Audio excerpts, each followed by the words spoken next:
Hey, peace, peace. Hold on. What's going on here? Peace, peace, peace, peace, peace, peace. What we got going on here? Peace, peace, peace. Testing 1 2 1 2 1 2 1 2. Testing 1 2 1 2 1 2. Testing 1 2 1 2 1 2. Testing 1 2 1 2. All right, let me make sure everything is good. Hold on, let me make sure everything is good on my end.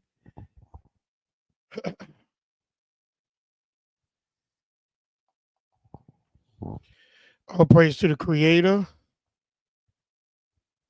Let me just make sure everything is good on my end.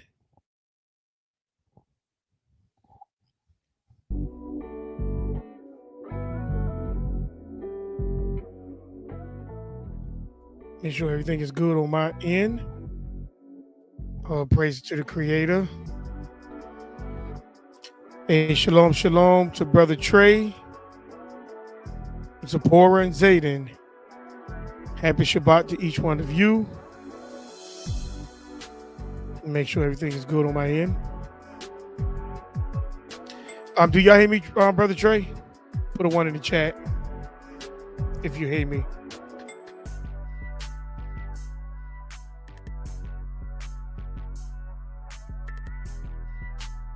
All right. Make sure everything is good. Okay, all praises, all praises. Thank the Creator for bringing me to this point this week. All right, yeah, we good on this side right here. So we thank the Creator for bringing me to this point this week.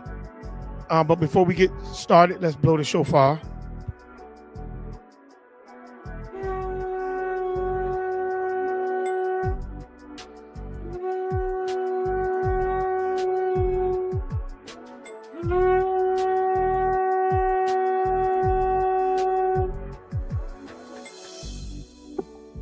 So we thank the Creator for giving us this day, this time, this hour, these minutes, these seconds, for just being able to gather together on this Shabbat. Shalom, shalom to Sister Shamara Bowman and Emery. Happy Shabbat. Make sure as when each one of you come into the building, you press that like button. Make sure, because we want to make sure we get enough likes so as that YouTube can put this algorithm and allow others to know that we are here. You know, we thank the Creator for protecting us throughout the week, giving us the mindset to stay focused, providing for us, you know, because a lot of times we get to the point where is that we get discouraged. But we thank the Creator for just everything that the Creator has provided, even the knowledge for us to waking up, you know. So we thank the Creator for everything that the Creator does and just being the Creator himself. Tonight, we're going to get into the walk, the stance, what it means to be in this walk. What is the preparation? What is the things that we need to understand? Because one thing about it, this walk is not an easy walk. I know a lot of times we look at things into the point of thinking that, well, all I have to do is just this, and this, and this, and this. Well, a lot of times it's not so much of, you know, me learning the law. I have to learn to live the law. Because if I don't learn to live this law, then what's the point? And I have to know how to live this law.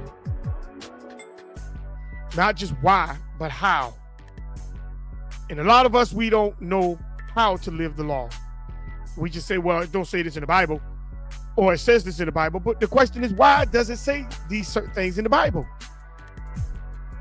So we're going to get into it. We're coming from the foundation scripture tonight is in the Apocrypha, Sirach, the second chapter, Sirach, the second chapter. So let's kind of head over there real quick. Sirach, the second chapter. You know, that's in the Apocrypha. Because a lot of us, we have to know how to walk this walk. You know how Run DMC say, walk this way, talk this way. We want you to walk this way. It's just more than just, you know, knowing the law, but you also have to live this law. And a lot of us, we at the point where is that we don't, you know, we need to understand how to live this law. So tonight, we're going to get into it. And I'm just trying to pull it up real quick. So is that I can have it. Sirach, the second chapter. Learning how to walk in the way of wisdom. Learning how to stand in the way of wisdom. Shalom, shalom, happy Shabbat to brother Shavar. Caesar Shavar. Shalom, shalom, happy Shabbat to you, family. Learning how to walk in wisdom. Learning how to move in this walk of wisdom. Because a lot of us, we at the point where is that, you know, we struggle. All of us struggle. All of us struggle. And the thing is that it's not the point of just struggling. It's the point of how to get through the struggle without collapsing. So without no further ado, let's go ahead and get into it. Sirach, the second chapter. That's in the Apocrypha. Sirach, the second chapter. That's in the Apocrypha.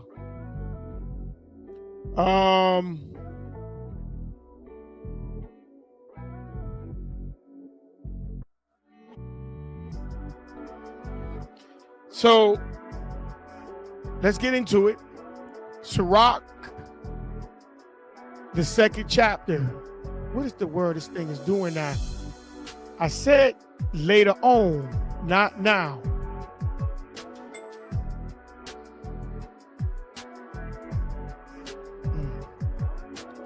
Give me a second, because this thing wants to now start to act up. I don't know why it's doing what it's doing. Just give me a minute.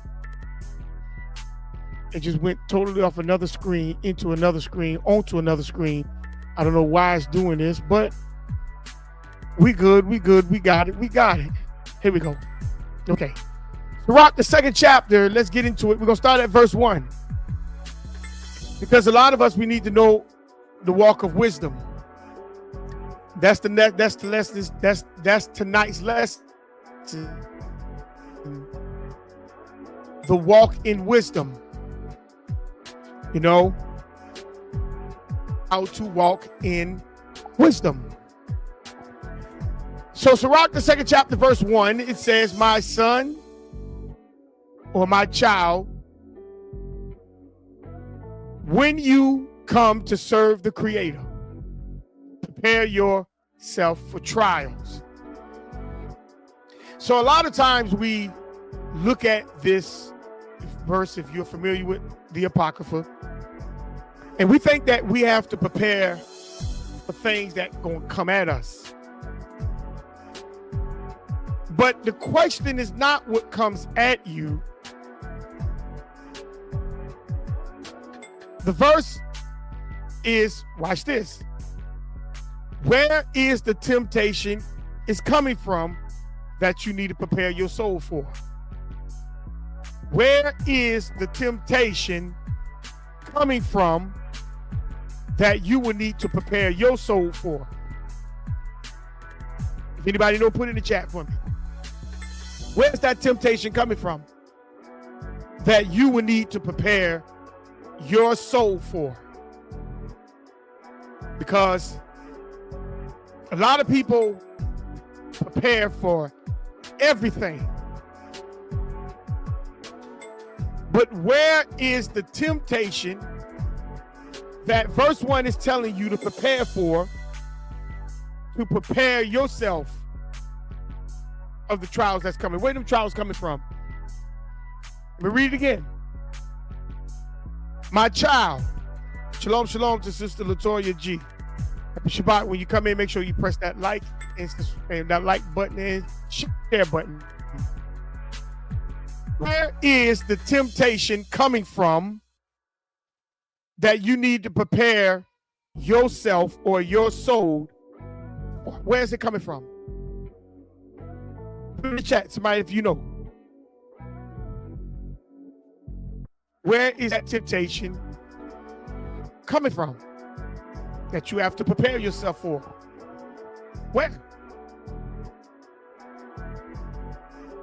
See, because we have to be very cognizant of where things come from.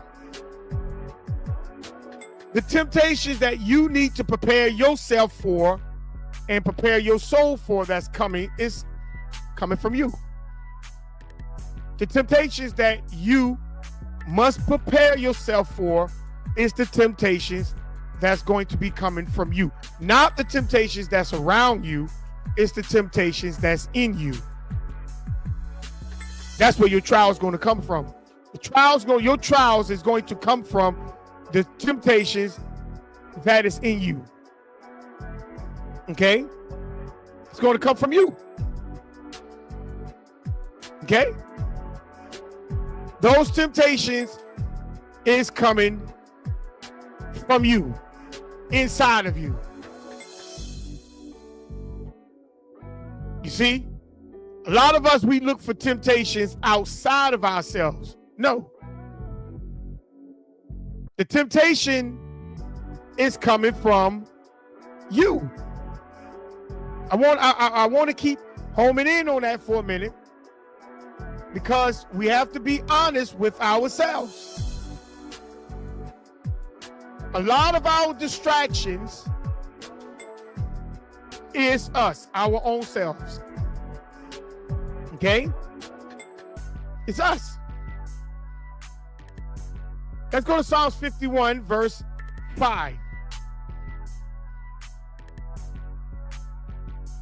Psalms 51, verse 5. Well, let's start at verse 3. We have to be cognizant of our temptations that's coming from within.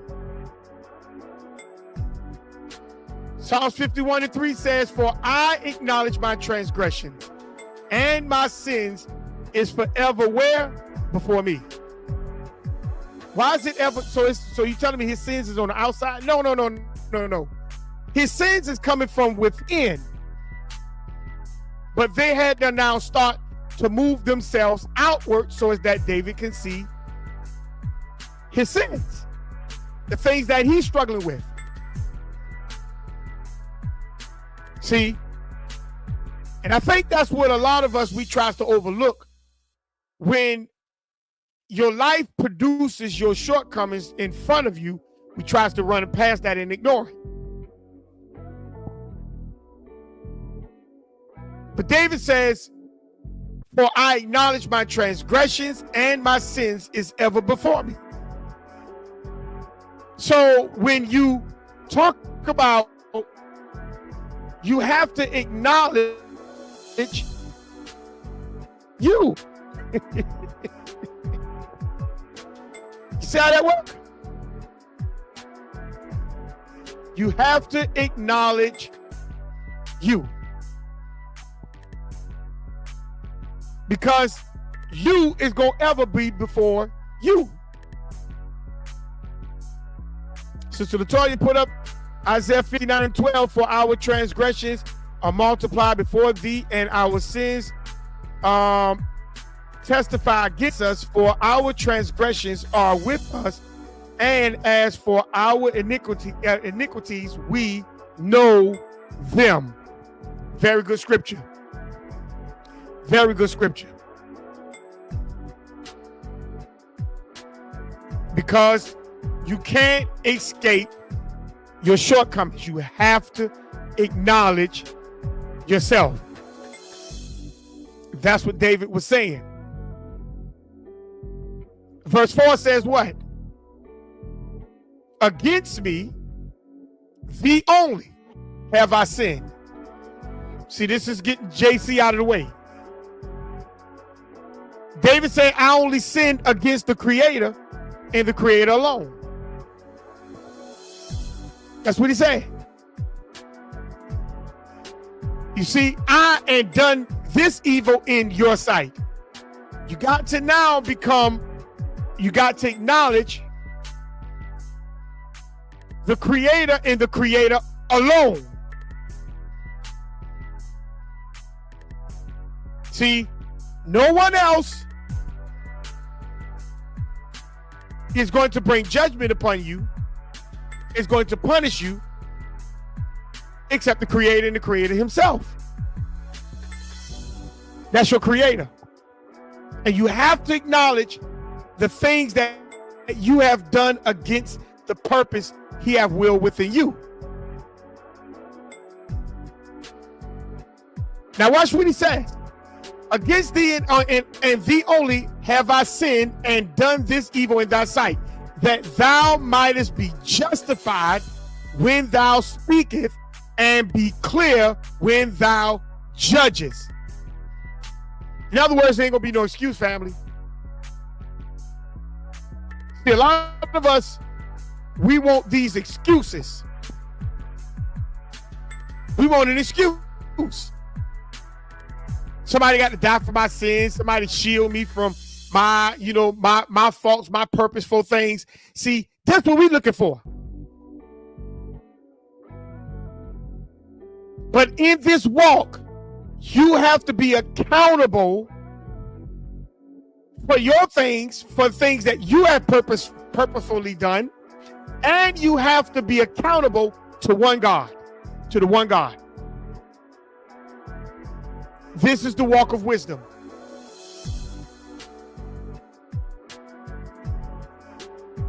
See, when you acknowledge these things, see, you become justified when you speak, and when you become clear when you bring judgment to people. You see that? See how that works? But you have to be what? You have to be open and honest to your shortcomings of the temptations that you're struggling with. You cannot judge properly or fairly or speak clearly when you are not being honest with yourself.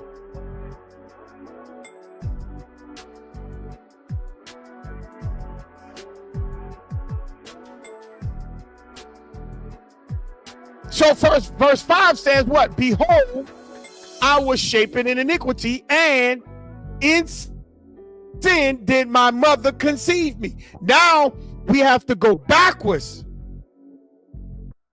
to recognize, guess what? I didn't ask to come here, but I'm here. And through my mother is where sin was. My mother brought me through sin. She birthed me into sin. And the environment and the things that I grew up in is what helped shape me. Now, a lot of us, we want to ignore our childhood, but no, a lot of our childhoods was what? Messed up.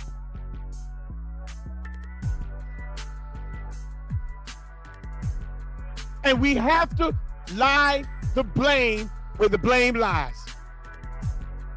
Because remember now, you didn't come here.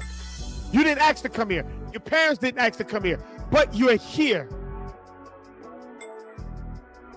And we have to, and the parents, the grandparents, and so on, if you got children and you didn't raise your children properly, you have to take accountability as well. as well as myself. See, the temptation is going to come from you. Because I have to realize if I was raised wrong, then how you think I raised my children? Wrong. Until I got to the point to understand to correct the path.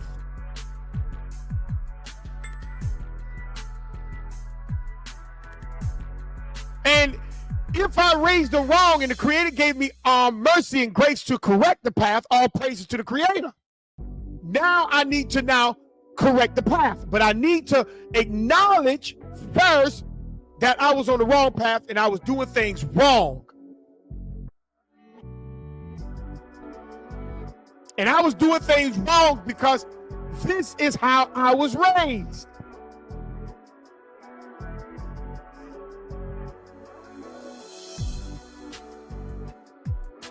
But if I continue in the path of how I was raised, then what'll happen is I'm going to pass that thing down to my children, and my children going to pass that thing down to their children, and that thing going to keep spiraling down. But I got to lay that thing at the feet of my parents. You birthed me. The Bible says train a child in the way that they should go. So why haven't I been trained in the law?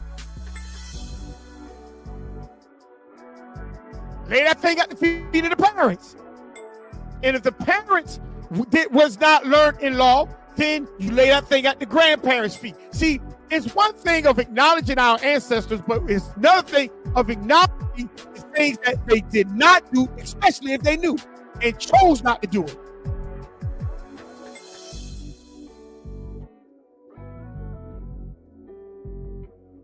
And those things create temptations inside of you, which is called habits. So when you come to serve the Creator, you have to prepare your soul for temptation. Meaning, as you go stronger in this walk, you're going to see the things that you grew up in, things that cleave unto you, and things that were taught to you that was wrong. And those things going to come out of you. You're going to see the things that you're struggling with, which now creates temptation. Let's go to Genesis 8:21. You got to acknowledge, you got to prepare yourself for what's in you. See, a lot of us, we want to ignore these things that's inside of us. How we grew up, who taught us. No, you can't do that. Wisdom, if I'm going to walk down the path of wisdom and grow with wisdom, then I can't leave room for error in order for error to come in to upset wisdom. No, I got to remove error so as that wisdom can fill those spots. Genesis 8:21, it says, and the Creator smelled a sweet savior. And the Creator said said in his heart, I will not again curse the ground anymore for man's sake. For the imagination of man's heart is evil from what? His youth. The Creator's telling you after the flood, when Noah made that sacrifice and it pleased the Creator. The Creator's telling you, your imagination is wicked from you. Where's the youth getting this imagination from that goes against the Creator? Where they getting it from? They're getting it from the parents, grandparents, aunts, uncles, neighborhood. See? But Noah made a sacrifice that the Creator accepted. And we have to now make a sacrifice of ourselves that pleases the Creator. So that the Creator can have mercy on us. You see how that works? Noah didn't mess up the earth, but Noah made a sacrifice to be able to allow the Creator to give mercy on the earth. And you didn't mess up your bloodline. Your bloodline was already messed up before you were born. But you have to be the one that brings that aroma back for the Creator to grant mercy within that bloodline.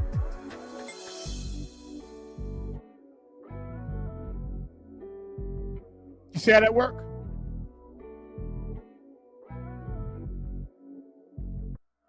He said, neither will I ever again smite anymore everything living as I have done. The Creator's not going to do it again. He's going to give everything an opportunity in a fair shake this time. That's why I told you it's not going to be no excuses. We're talking about the walk of wisdom. You have to now be that aroma that the Creator accepts. You see how that work? Job 14:14. You have to be that aroma. You have to be that sacrifice. But before you do, you have to be the one that acknowledge, where did all this come from? Why was I raised the way I was raised? Who gave me the ability to think and act and feel the way I am right now? Who gave me that? Job 14:14. See, Noah had to make a sacrifice, a sweet aroma that pleased the Creator. The question is, are you creating that sacrifice to please the Creator? Are you acknowledging the point where's that the Creator, where's that you are preparing yourself so when you start to see your sin before you come out of you, are you ready to accept that? Or you think because you now realize you're an Israelite, you good? Job 14:14, it says what?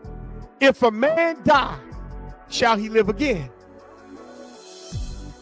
If a man die, shall he live again? All the days of my appointed time will I wait till my change come. You know what he's saying? He's going to wait. He's not waiting for death. He's going to move and change and do things, and he's going to wait to see his change. And he's going to die trying to improve himself. Even though he knew that from birth it wasn't his fault. He didn't ask to come here, but he's here now. And all through his life, how he was raised, the things that was thrust upon him, the things he was thrust in, and the things is, Job said, what? In verse 14, if a man dies, shall he live again? Death does not all the time means going in the ground. See, death can mean from your past to your now present, moving into your future mindset. He said, all the days of my appointed time will I wait. What is he waiting on? His change.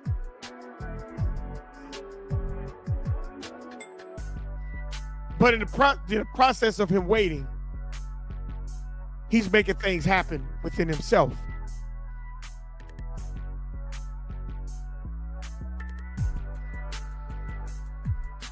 You see how that worked? Job he was a perfect man, but he still had flaws because his house was wicked. And all that Job went through, Job could have easily gave up. But he didn't. Because Job had to check himself. Because the temptation was coming from within himself. You see how that works? See how that works?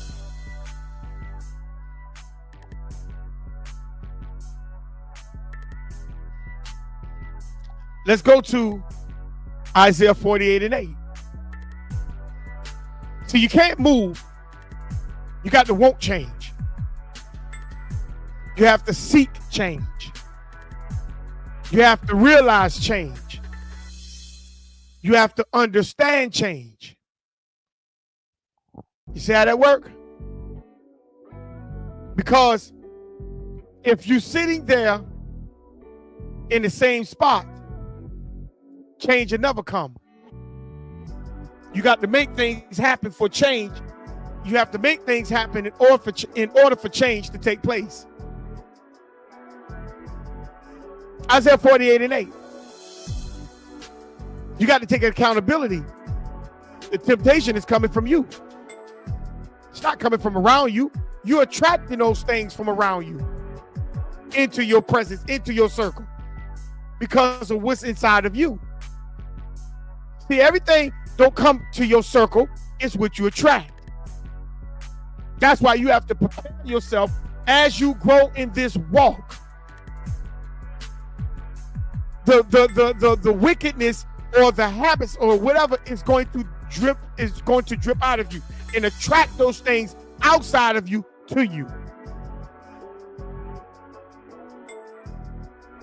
And when you see that, you have to be honest with yourself in order to tackle or to deal with the things that comes into your presence, because it's coming from out of you to attract those things to you. So Isaiah 48:8, it says, yea, thou heardest not, yea, thou knewest not, yea, for that time that thy ears was not open for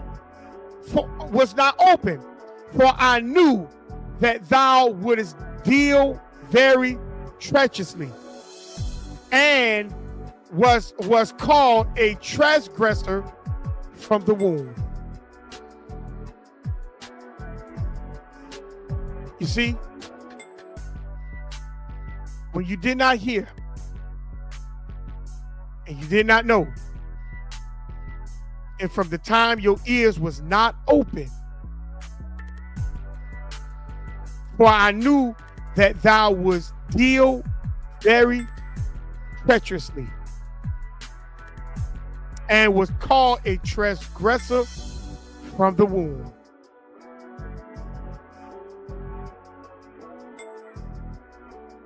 You see, a lot of us was born in a lot of things, from a lot of things.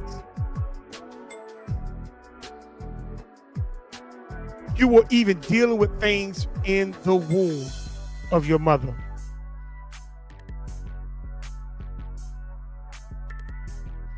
See, a lot of us, we were born off pleasure. I know a lot of us, we don't want to talk about that. Your mother and father was having pleasure, and you was created.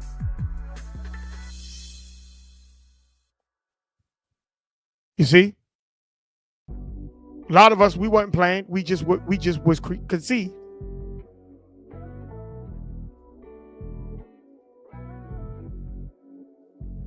You see, and the thing is that there was no purpose there when we was conceived. So as we were born, if there was no purpose for you to be conceived, what purpose is your parents going to give you as you're being born? What purpose they have for you? Because you were born through pleasure. Conceived through pleasure, and now you're birthed through pain. What purpose do your parents have for you? See the temptation? And a lot of us, we don't want to deal with that. We want to run from the pain of how we was conceived.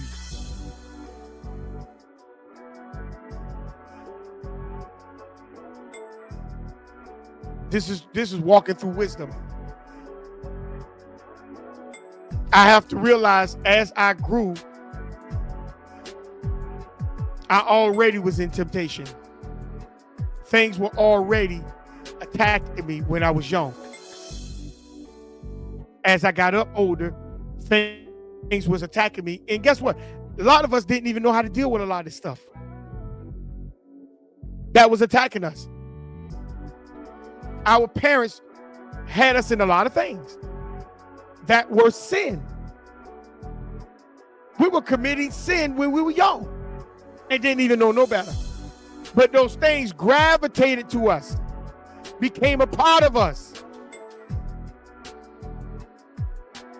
And some of our parents thought it was funny.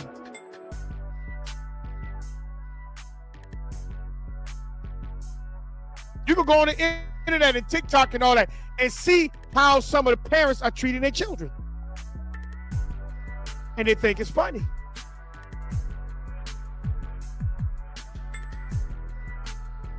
They think it's funny.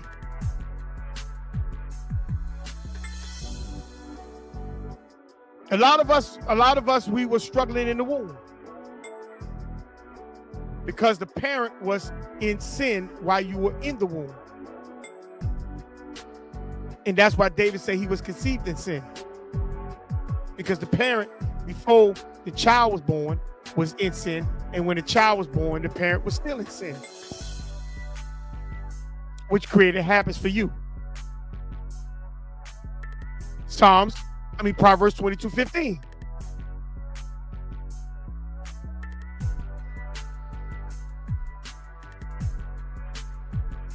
Proverbs 22:15. We're gonna pick up in a minute. I'm just setting the foundation. Proverbs 22:15. See, the temptation is in you. And we got to go back to the foundation of where these temptations come from. And we got to put it at the doorstep of where these temptations come from. Because everything that you're struggling with was not all you. Some of it was, some of it wasn't.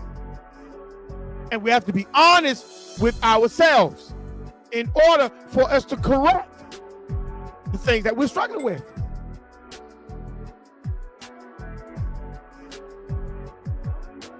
Parents was not 100% right in everything they did, and parents was not 100% wrong in the things that they have done.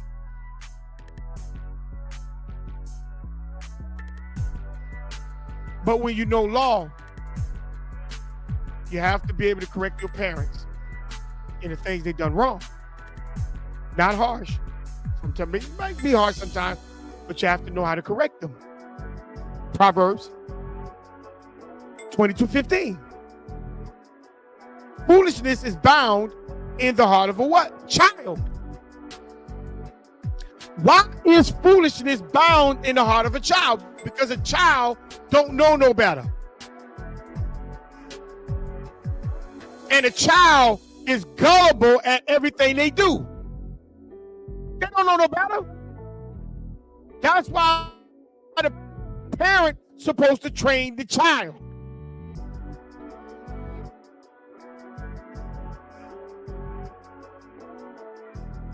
Foolishness is bound in the heart of a child. See, when we were young, we were foolish. That's why we done foolish things. But our parents were supposed to be there to correct the foolishness.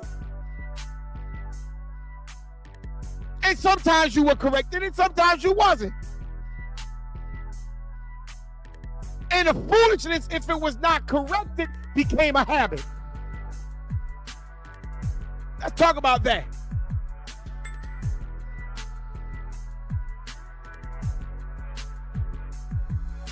And so now, as these things became habits, now those things became a part of you. And now as you grow, that thing still comes out of you.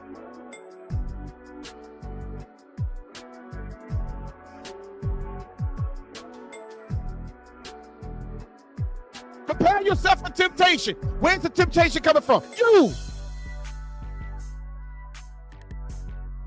It's coming from you.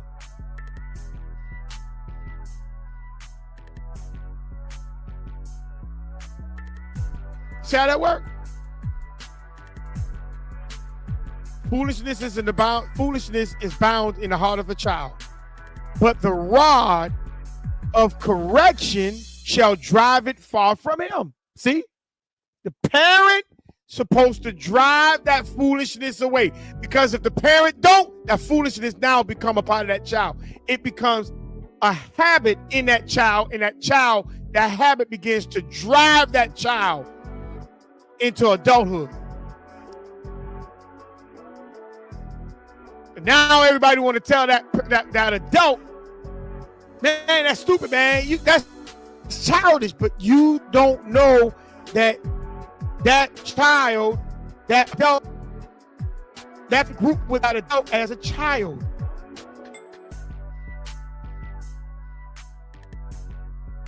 And now it's a habit, and now that thing became a part of that person in his adulthood or her adulthood. See, we don't go backwards, we just sit there in the present. See how that works?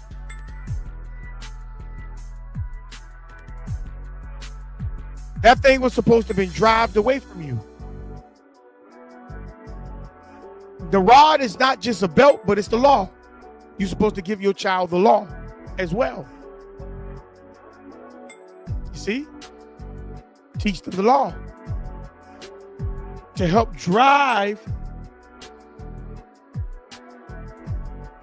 that thing away from the child.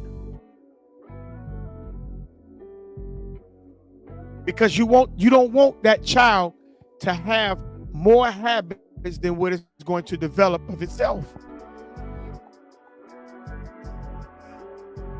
You see how that works? Sister Latoya put up Deuteronomy 11:19. And ye shall what? Teach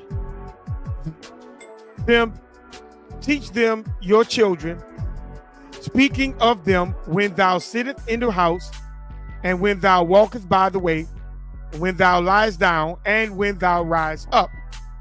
And then she also put up Deuteronomy 11:21. That your days may be multiplied, and the days of your children in the land which the Creator swore unto your fathers to give them, as the days of heaven upon the earth. And that's what it is. Your days gonna be multiplied, because you know why? Because now when you drove that foolishness away, that child can now become you. And that's when your heaven is upon this earth. Not in the sky, upon this earth. In your home. Because you know why? The reason why heaven would be in your home, in your land, is because you drove that foolishness away. That's why. You drove it away. And now when your child grow up, your child has a very fair opportunity of now learning the iniquity of itself, and now can be that flower, that sweet aroma for the bloodline, in order for the Creator to show the bloodline mercy. See, walking through wisdom, this is the first step of wisdom. You have to learn and put things back in the proper place of how it turned out and what caused it to be in the first place. I can't sit there and worry about things further down. No. I have to look at now, and then I have to look at then. Let's go to Psalms 58:3. Psalms 58:3.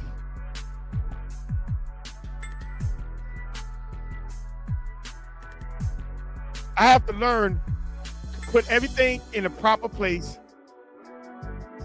and I have to be able to. If my parents were wrong, I have to put the blame at the parents' doorstep. I'm not saying that all of the parents are right all the time, because they're not. But just for you letting the parent know that they were wrong is a point of waking up.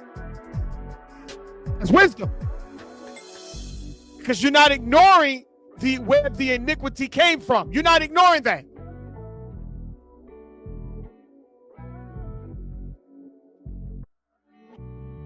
Psalms 50:83. The wicked are estranged from the womb. The wicked are estranged from the womb. They go astray as soon as they be born, speaking lies. Now, I want you to pay attention to that. There are some people who just stay wicked from youth to adult. They just don't change. There's no change in them. And you see it. A lot of you know a lot of these people like this. A lot of you know it. And for you knowing it, a lot of you still deal with them. The wicked are estranged. They are estranged from the womb. They are not connected to the mother. What it means not to be connected to the mother?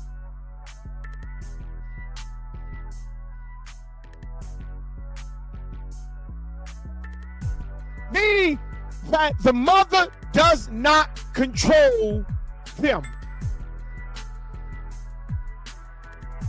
What do you mean the mother don't control the baby?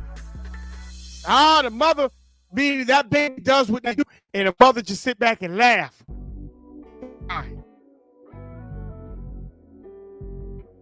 And as that child grows, the mother never disciplined the child, chastised the child, did nothing for the child. That's estranged from the womb. The mother looked at that child like an adult. See? They go astray as soon as they're born. It's not that they don't have time, meaning that the mother has no real connection of purpose with that child. That child just here and buying time.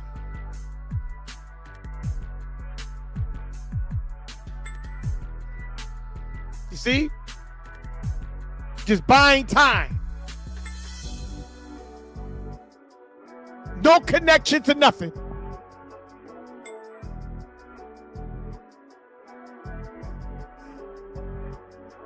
And so when that child grows, temptation is all around that child.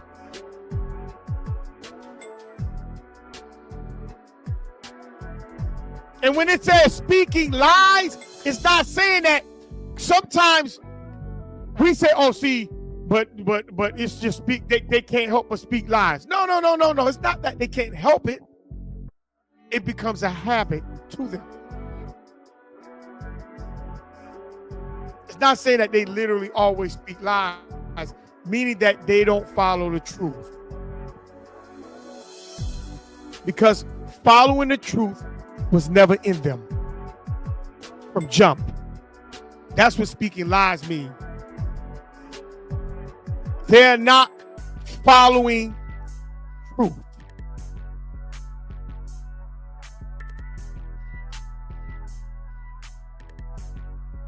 You have to prepare yourself for temptation because you're going to meet people like this. They just wicked. They're not trying to live for anything. They don't want nothing. And some of us are influenced by some of these people right now.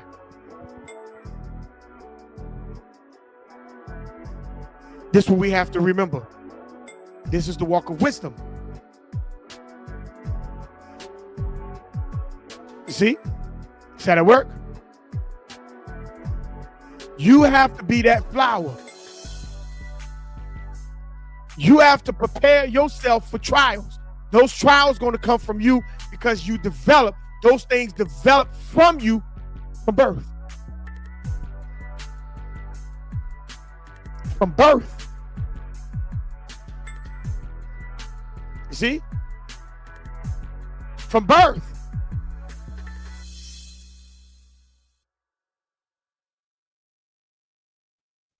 There was development in you from birth. And so we have to be honest.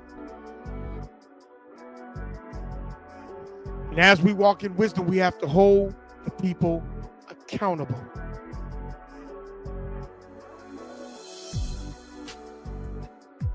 Let's go to verse 2. Be sincere of heart and steadfast, and do not be impetuous in time of adversity. He said, you have to be what?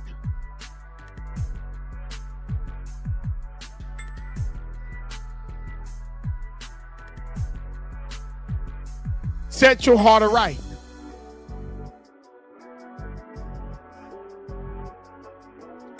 As you recognize the fault. That's why Leviticus 26 and 40 tells you to pray for your ancestors as well, your forefathers, because they weren't right. They weren't always right. And they passed that thing down. And that thing was passed down all the way to where we're at now today. You have to acknowledge where the fault lies.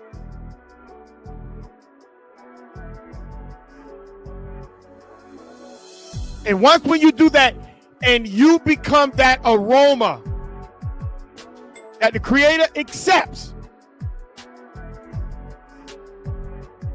because you took accountability and you laid where you laid also the accountability at the feet of those who were wrong, who helped create habits in you. He said, set your heart aright.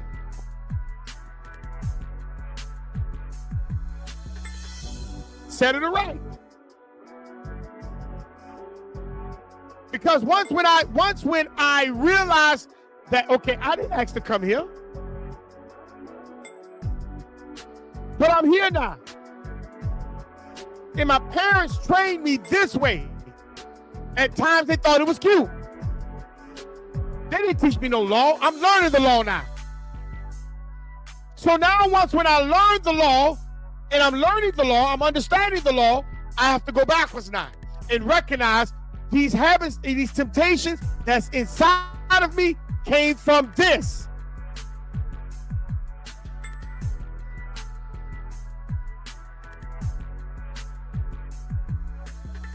See how that work? And once when you do that, the Bible says set your mind. The word heart means mind. Set it aright. That means so it is up to you to put your mind in the sack. It's up to you, because your parents ain't gonna do it for you. If they ain't teaching you the law, your parents, if they're not teaching you the law, then it's up to you to put your mind back in the Sabbath. It's up to you.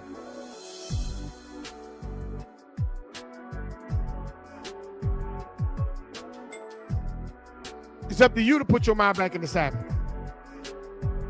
And the Sabbath is just simply what?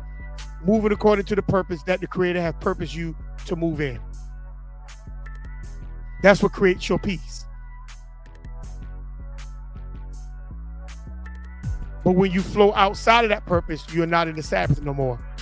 You're in chaos. So you have to set your heart aright.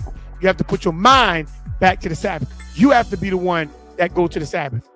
See, because if your parents ain't there, your grandparents ain't there, your uncles and aunts, cousins are not there, you have to get there. Sister Latoya put up Leviticus 26 and 40. If they shall confess their iniquity and the iniquities of their father with their trespass, which they trespass against me, and that also they have what walk contrary unto me. I think you said Leviticus 26:40, but yeah, that is why we have to apologize for our fathers. That is correct. We have to, yeah, I did say Leviticus 26:40. We have to apologize for our parents, our grandparents, and etc., because they didn't always do it right. And if they are living, you need to let them know, I know you didn't do this right for me. Because if they taught you more church than law, then they did it wrong. Because it's more law and never a church.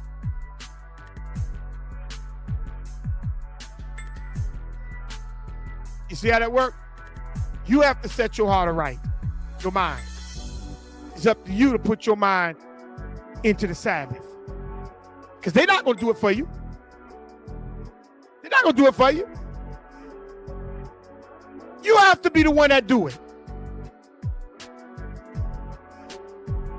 You have to be the one to get back to one God. Only. You. Because you already see that your family ain't going to do it, so we're stopping you. Huh? We're stopping you. You got to set your mind right. See, a lot of us, we try to go according to family. And it's good that you got family ties, but sometimes those family ties has to end when it comes to the Sabbath. Sometimes those family ties have to end when it comes to serving one God only.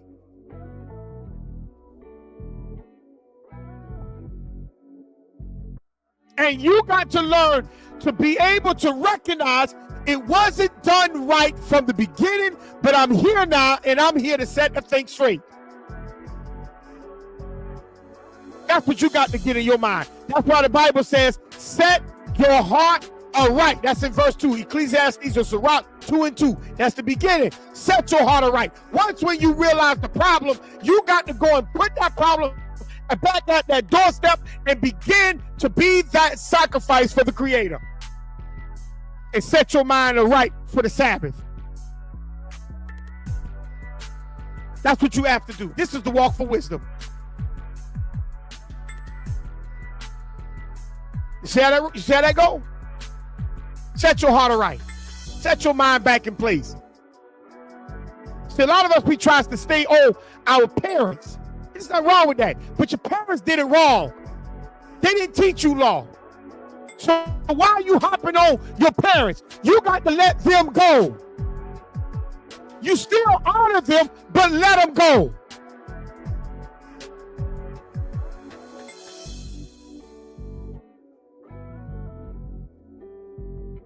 You got to let them go. And you got to go back and, like what the sister just put up, that's why you have to what? Apologize for your fathers, your parents, your forefathers. You have to apologize for them. Because a lot of them taught you what they knew. And it just passed down to you. You have to learn to accept where they are, but you have to move forward into where you need to be. See how that go? Ecclesiastes, it says, Ecclesiastes 2:2, at the beginning it says, set your mind aright. It's up to you to put your mind in the Sabbath. Let's go to Psalms 51:10. Let's go to Psalms 51:10. You have to put your mind in the Sabbath. That's your job. That ain't their job. If they're not serving, if they're not in the law, then they're not going to put your mind in the Sabbath. They're going to keep your mind in church. They're going to keep your mind in the mosque. They're going to keep your mind in the gutter. They're going to keep your mind watching TV. They're going to keep your mind doing everything else except learning to be in the Sabbath. They're not going to do that. They're not going to do that for you. And they're going to teach you how to even worship them. Follow them. Notice they already put habits in you already from birth. And now you're going to follow them. You're going to have more habits. You're going to have more undesirable habits. Follow them. Keep following your parents. If your parents ain't following law, keep following them. And let's see how far that gets you. Let's see how far that gets you. Let's see how far that gets you, family. Let's see how far that gets you. Let's go to Psalms. Let's hit it. Psalms 58 and 51 and 10. Excuse me, Salaki. Psalms 51 and 10. Let's see how far that gets you. So once when you set your mind right, you got to ask the Creator, create in me a clean heart, a clean mind. That means I know I can't erase my habits, but as I go forth, help me understand the law. Let me say that again. When you start to pray to the Creator, you have to let the Creator know I can't get rid of my habits or change my habits. Some of my habits don't become a part of me. But as I go forth, let me understand the law. That's what you got to tell the Creator. You got to let him know, I want to understand the law now. You see? I want to know how to understand the law now, because I already know my parents did it wrong and they still doing it wrong. Some of our parents went to the grave wrong. Y'all see how that go? See how that work?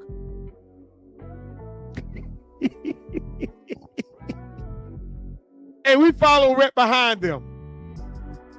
A lot of us trying to be like them, act like them, think like them, because those was your parents. And it's okay to honor them, but you don't go and be like them, especially when you know they weren't teaching you the law. Especially when you know they weren't teaching you the law. Why are you trying to be like them? Why you want to think like them? Why you want to move like them, act like them, feel like them? You're going to go in the grave like them. But it's up to you to set your heart back to the Sabbath. And that's why it says what? Create in me a clean heart. From this moment, I go forward. I want to know and needs to understand the law. I understand I got habits. I may not never get rid of some of them habits.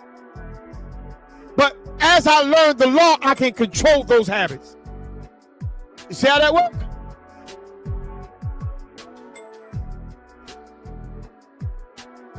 And renew a right spirit within me.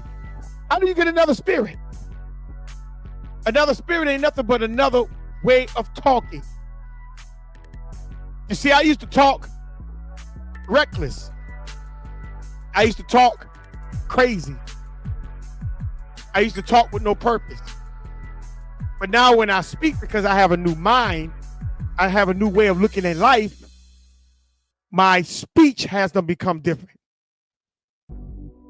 You see? I have a new spirit within me. That spirit is the way I talk, speak, act, feel, move. It's different. See, because now I'm controlling a lot of my habits that has become a part of me. I'm controlling that thing now. You see how that works? I'm controlling that thing now.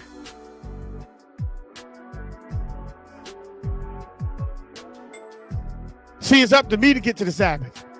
See, my parents ain't gonna help me. Uncle and aunt ain't gonna help me. Cousins ain't gonna help me. Friends ain't gonna help me. It's up to me to set my heart, my mind right. See? Let's go to Proverbs 4 and 23. Proverbs 4 and 23.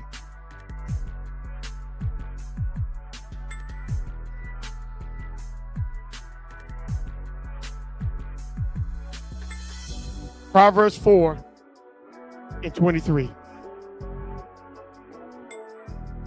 It's up to me to get back to the Sabbath. See, a lot of us, we waiting on people to get us there. Nah, it's up to you. The Bible tells you to set your mind right. The Bible says for you to set your mind right. Proverbs 4 and 23. Keep my heart with all diligence. See? Keep my heart with all diligence. Now, what you think about that? What do diligence mean? Diligence. What do diligence mean? See, keep my mind with all diligence.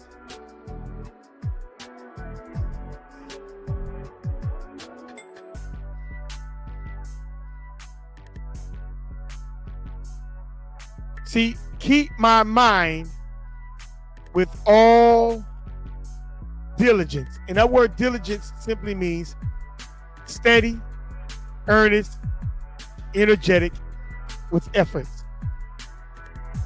See, devoted and painstaking work, meaning you become devoted, carefully and persistent work or effort. Keep my mind persistent with all steadiness. See, you don't want your mind all over the place. You want your mind to be founded. See, that's another thing that a lot of us are struggling with. We thinking all over the place. And guess what? And at night, you can't rest. You know why a lot of you can't rest? Not even at night when you're trying to rest and go to sleep. But a lot of you can't rest like you're supposed to because your mind is not at diligence. Your mind is not steadfast. It's not founded. Your mind is all over the place. See, this is where you have to be focused. You have to be focused, family.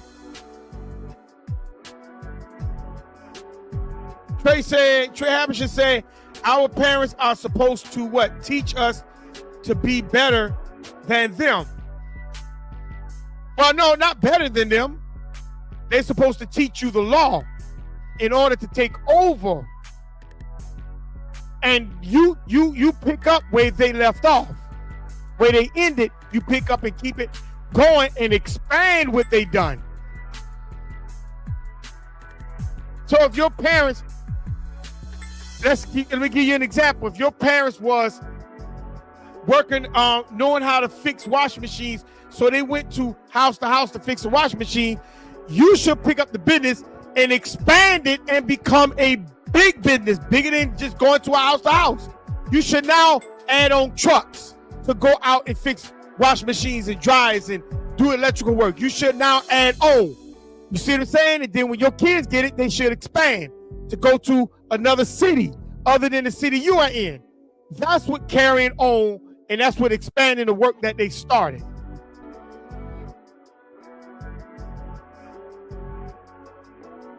You're supposed to learn their vision if they have a vision. But you're also supposed to learn, they're supposed to have taught you the law.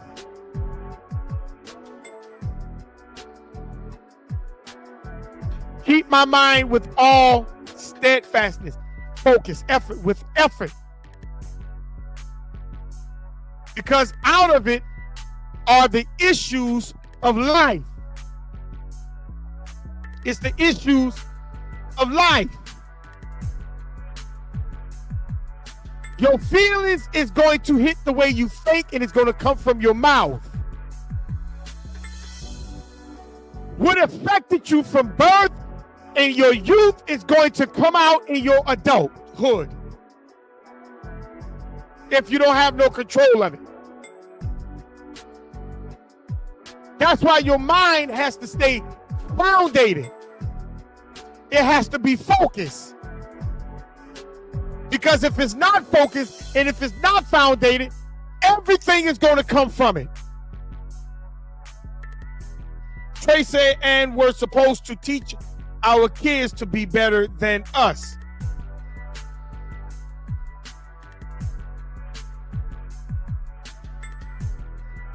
Being better than you, then that means how can your child be better than you? How can you be better than your parents? You are your parents and your child is you. So how can they be better than you? I know what you're trying to say, but I don't think that's the proper way of saying it. Your child supposed to expand you, not be better than you. You're supposed to expand your parents' purpose. You can't be better than your parents' purpose. You see? That's why I say I hear what you're saying. I understand what you're trying to say. So I'm giving you a proper way of saying it. You're supposed to expand your parents' vision. You can't be better than their vision. You see? You can never be better than your parents' vision. You have to expand your parents' vision. If they got one land, you add another land to their land. You see how that works? That's not being better than them. That's expanding what they put in your hands. So when they put their vision in your hand, you expand it. You can't be better than what they put in your hands. And if your parents never put anything in your hands, then you supposed to find your purpose to put in your hand. You see how that goes? And your purpose is always going to be connected back to your bloodline. So that goes back to the saying you might have this and that, but you can never be greater than your people. You see how that say? I know you heard that. You can never be greater than your people. Regardless of the things you got individual, you can never become greater than your people. So it's not being better. It's just simply expanding. That's why our minds have to stay diligent, steadfast, focused. Because out of it, when it's tested, the issues of life that you haven't mastered is going to flow from how you think. See, life teaches you. Life presses you into showing what you have mastered and what you haven't mastered. That's why you set your heart aright. You bring your mind to the Sabbath. You focus your mind to the purpose of the Creator, of what He purposed you to be. Because if your parents didn't do it, don't expect for them to do it. So now you have to be the one that do it. Does it? See how that work? You have to be the one that bring your mind to the Sabbath. You do.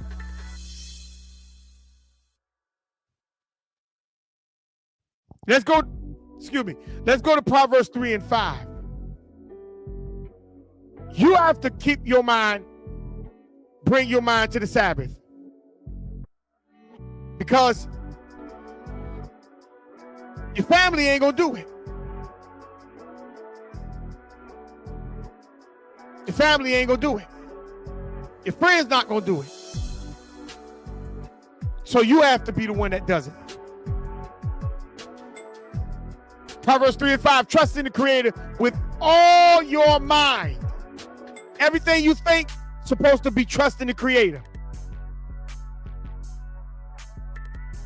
See? Trust in the Creator with all. Not with some, all.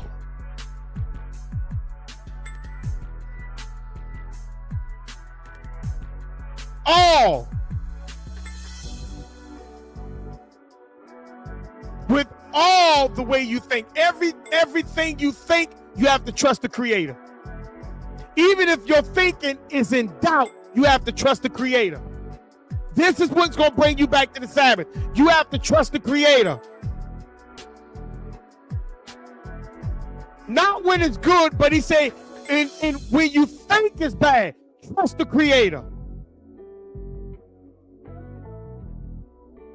Because you got to change the habits in which your parents put in you or allowed to be put in you. You got to change that. Some of our parents ain't going to apologize for how we was raised. So we have to change that. We have to change that. That means I got to trust the Creator. Everything in me, I have to trust the Creator. I don't care if you're thinking, if your day going good or bad, you got to trust Him. When you doubting, trust Him. Trust Him.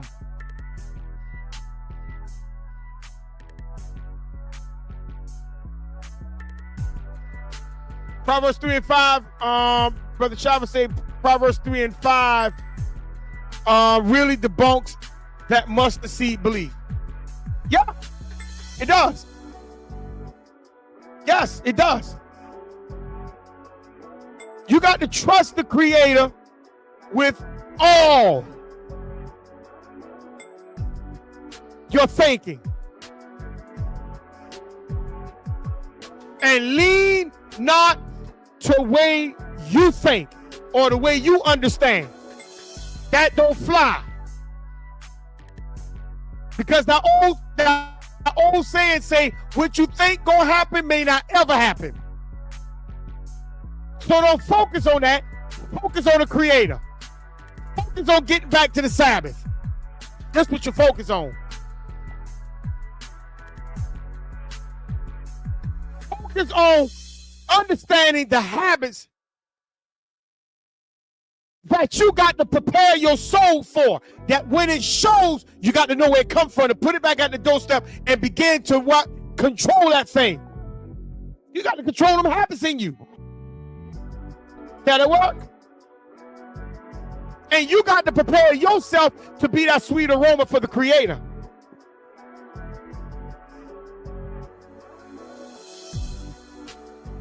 Because ain't nobody else in your family gonna do it. So you got to be the one that does it. People might think you crazy, or you trying to be the aroma, the sacrifice for your bloodline. They might think you crazy. They might call you crazy. People might not even want to deal with you no more. But you got to be the one that set your mind back to the Sabbath. And you got to trust. Sometimes your mind might think, your thinking might make you doubt, but you got to trust. You can't lean to how you think. You can't lean to your understanding. You got to trust. You got to trust Him. You're the one who got to trust Him. Your mind might be thinking, you might talk to yourself, man, I don't know if that's going to happen. Trust the Creator. Things might be upside down right now. Trust. Don't let your thinking go outside of trusting the Creator. Don't lean to what you think. Don't lean to what you understand. Lean to what the Creator has spoken.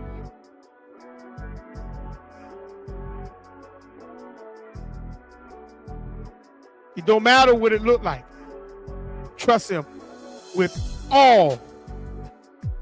Every which way you think. Trust Him. I don't care if you, at the moment you're in the doubting stage, trust Him. Trust the Creator with every which way you think. You see? Jeremiah 17 and 10. See, this is getting your mind back to the Sabbath. See, you got to think about it. Everybody ain't going to go this way. Everybody's not trying to trust the Creator with every which way they think. They're not, because they wants to believe how they think is the right way. But you have to be different. You have to be different. Jeremiah 17 and 10. Jeremiah 17 and 10. You have to be the one that's different. You cannot be sitting there doubting. And it's okay to doubt. It's okay to doubt at times. You're human. We all got flaws. It's okay to doubt. It's okay to act, sometimes saying, you know what, I don't even want to do this no more. It's okay. But remember, when you get to that stage, do not let your mind move away from trusting Him.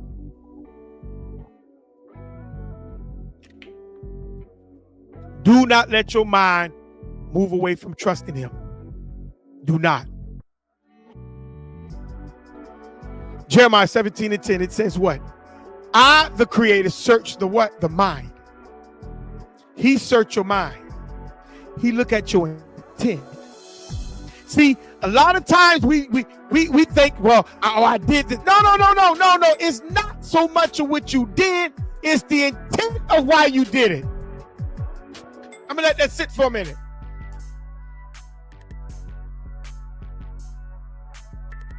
It's the intent. That's why he searched your mind. What you was thinking when you did it? What you was thinking when you said it, before you said it? What you was thinking? See? It's the intent.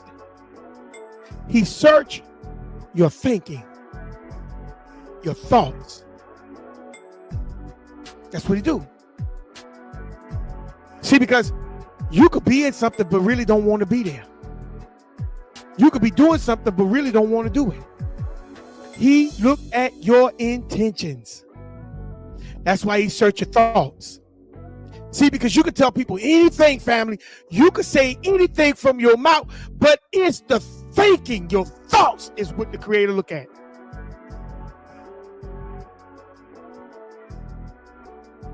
That's why the Bible says you have to set your mind right.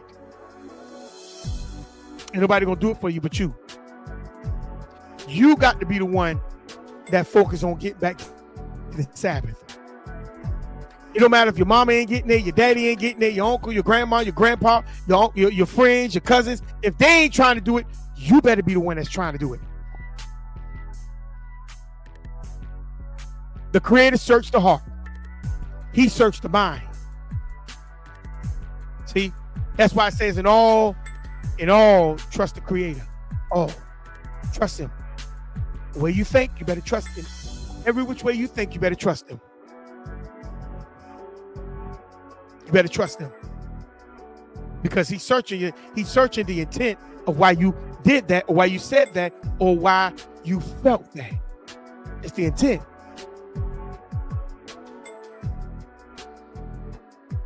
The Creator searched the heart. I tried the what? The reins. Family, what is the reins? Somebody put the definition of the reins up there. R-E-I-N-S. What's that definition? I tried the reins. What is that?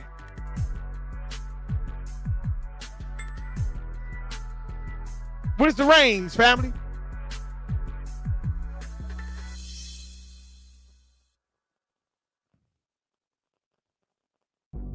He tried the reins.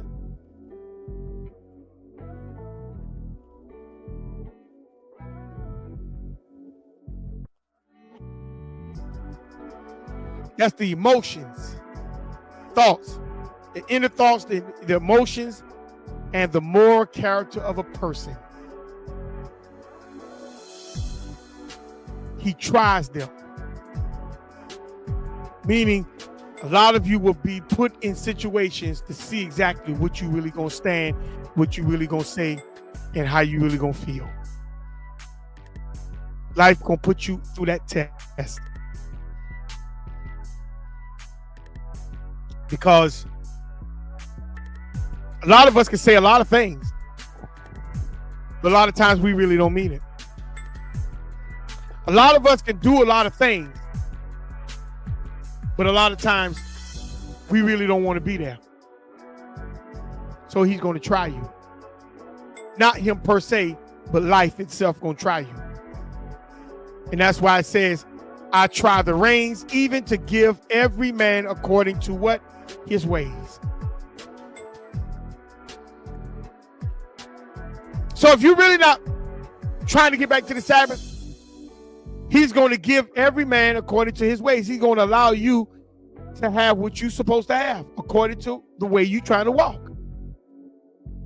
So if you're not trying to live according to get back to the Sabbath, he's going to allow you to be able to get the things you're supposed to get in this life. But just take note, when you get rewarded the things that you've been trying to get, don't think you're gonna get to the Sabbath sooner or later, because that door gonna be shut on you. You see? That's why he says, and give every man according to his ways, and according to the what? Fruit of his what? His doings. So when you go against the Sabbath, you're going to get there. You're going to stay there. So in other words, let me break it down. If you follow the ways of your parents, your grandparents, and you ain't trying to break away from that, when you know that they're not trying to follow the law, you're going to get rewarded in that area. But if you break away from that and you follow and try to get back to the Sabbath, you're going to be rewarded in that. You see how that go? That's how that works. Brother Shaw would say reins are shapes or lines used to guide and control a horse, right? So reins, and he says reins allow the subtle commands such as turn, showing down, or stopping, and are essential for what? Communication and control during riding or driving. Correct. So it's talking about something that will literally guide you, something that will literally move you to where it needs to be at. So he tries your emotions, he tries your thoughts, and he tries your feelings. See, so everything that you do is going to be scrutinized. See how that works? Everything that you do will be scrutinized. And you're going to be rewarded according to your doings. So if you don't believe that you follow the ways of your parents, your grandparents, and you know that they still in the church and all that, and they follow in this JC thing and whatever, then you follow that. You're going to get rewarded for that. That means the Sabbath is going, the door of the Sabbath is going to be shut on you. You see how that works? But then if you move away from that way of life and you start to move towards the Sabbath, then what's going to happen is the habits that was put in you, you're going to now start to control and start to shut the doors on those things, so that you can now focus completely on the Sabbath. See how that work? There are two opposites.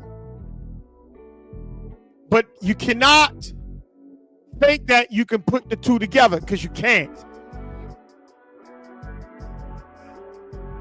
One, you have to let one of them go. It's either going to be the ways of your parents, grandparents, great-grandparents that turn out to be wicked, or you're going to what? Hold on to the ways of your parents, grandparents, and great-grandparents, so on and etc., that got you with these habits in the first place. Let's go to Psalms 40 and 8. I have to be able to let this thing go. But can I do it? Can I move away from my parents? Can I move away from my cousins and uncles and nieces and nephews, grandchildren, and etc.? Can I do it? A lot of us are going to get put to death because we scared to turn loose. Psalms 40 and 8. I delight to do thy will, O Creator. I delight to do thy will, O Creator. Yea, thy law is within my mind. See, I'm trying to get back to the Sabbath. I ain't got time to worry about anything else. My delight is in the will of the Creator. I'm going to lay the blame at the doorstep of who's supposed to get that blame. My mom, my dad, my uncle, my grandmother, or whoever, they can all be offended. But you're going to have to take accountability sooner or later, because I didn't ask to be here, but here I am. And I'm going to be that sacrifice for the Creator. Rather, if you accept the blame in how I turned out, you don't have to. But I'm going to accept how I turned out. And I'm going to correct how I turned out. You don't have to help me. I'm going to do it because I understand what I need to do for me. And as I do it, and I become that aroma, it's going to help you. You see how that works? You might not accept it, but it's going to help you. You see? Because when Noah did that sacrifice, it helped the earth. When I become that sacrifice, it's going to help my bloodline.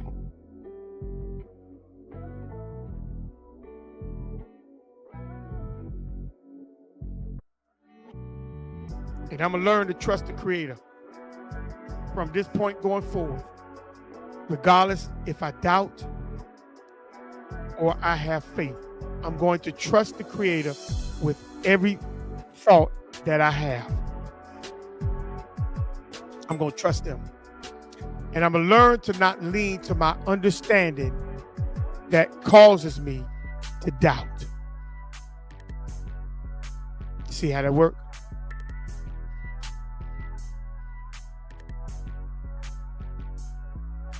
Psalms 40:8.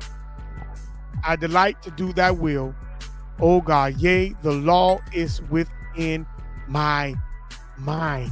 Notice he say the law is within my tassels. He said nothing about no goddamn tassels. Y'all notice that? He said the law is in his mind. He's thinking on the law. He's thinking on the law. You see how that works? He's thinking about the law. Not about no tassels.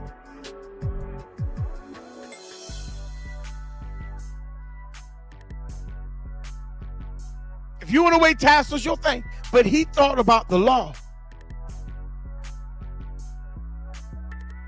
It's about the way you think, not what you wear.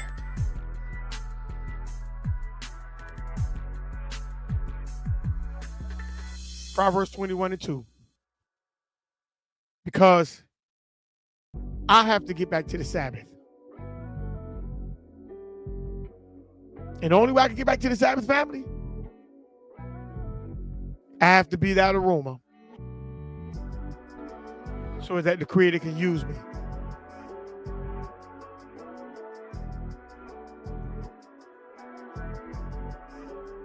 And the point is, I'm gonna show you something. The Creator ain't gonna use you out here in front of everybody until He use you for your family. Because your bloodline comes first. He didn't raise you up to gain the whole world. He raised you up for your bloodline. But we get envious and jealous because we see all these people out here. Oh, everybody crowd around them. Everybody go over here. That don't mean that ain't from the Creator. I can promise you that. You have to go home first.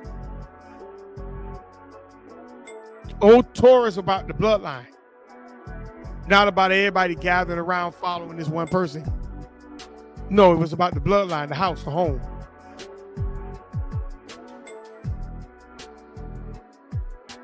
Proverbs 21:2. Every way of a man is right in his own eyes. See, every way of a man is right in his own eyes. People think what they do is right. They think they got the right of way. They think they're doing what they're doing is right. They believe and feel and think. Believe, feel, and think. Believe, feel, and think. That's the way of a man. I believe, I feel, and I think.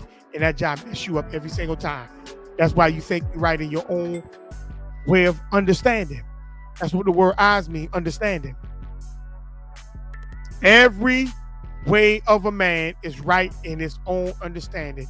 Everything what you think you understand, you think you're right. See? You think you're right. Just because you think it or you feel it or you think you know it, you think you're right. But notice what it says, but the Creator pondereth the heart, meaning the mind. The Creator pondereth. Pondereth. You know the word ponder means? Pondereth.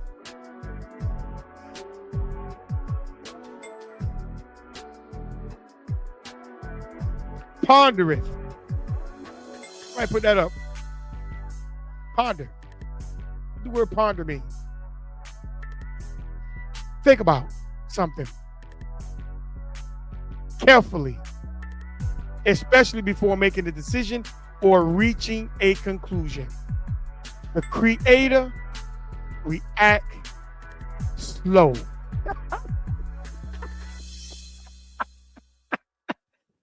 The Creator is not in a rush. He's not in a rush to judge you. The Creator is not in a rush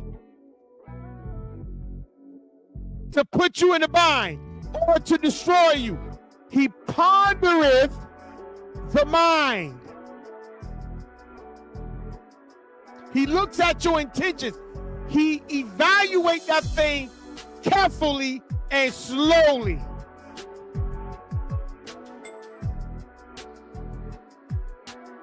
That's why you have an opportunity to repent. I'll put that in a hint. Drop one in the bucket for you. That's why he give you an opportunity to repent, because he react slow. He don't move fast. He's slow. He's that turtle. You try to be the tortoise, he's that turtle. I mean the hare. You that rabbit, he's the turtle. But one thing about it, when judgment comes, there's no excuse, because he reacted towards you slow. So when that judgment catch up on you, you don't have no excuse of why you about to be punished. You see how that go? That's why you're supposed to think carefully. You see?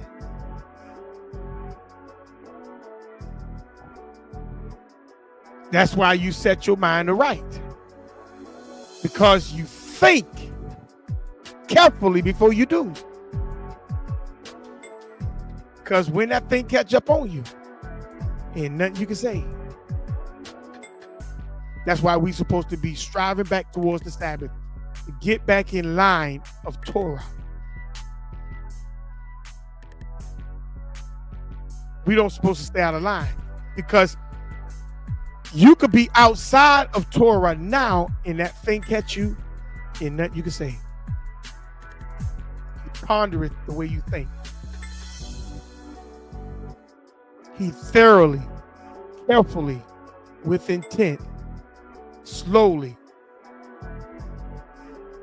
pay attention to how you think.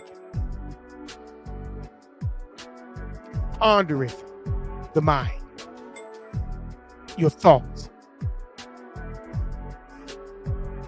He sit back and listen and evaluate what you're saying, what you're feeling. See? Let's go back up to Sirach. That's why we have to be very careful when we move back towards the Sabbath. You got to make sure this is something that you really want to do. This ain't a religion. This ain't no club. This is your life. This is your life. And that's why you set your heart aright. And it says, and constantly endure. Constantly, family, endure. That means you have to continually bear a difficult, unpleasant, or painful situation without interruption or yielding. Can you bring me water, please? Shamar, can you bring me water? You have to carefully, constantly endure, continually bear a difficult, unpleasant, or painful situation without interruption or yielding. You see that? See how that work? You cannot give up. You cannot give up. Even when it seems like it's wrong, you cannot give up. Even when it seems like it ain't going your way, you cannot give up. You have to constantly endure. Because that thing is going, those habits going to come out of you. And it's going to start drawing back the things that you were familiar with. You can't give up. This is where you're going to have to stand on the law. You're going to have to stand on leaning, not your own understanding, but you have to now start to understand and lean on the Creator. Constantly endure. Because as you grow, it's going to get difficult. As you grow, it's going to get lonely. As you grow, it's going to bite you bad. What I mean by bite you bad? Meaning that things are going to come against you. And you ain't going to have nobody to talk to. But you got to constantly what? Endure.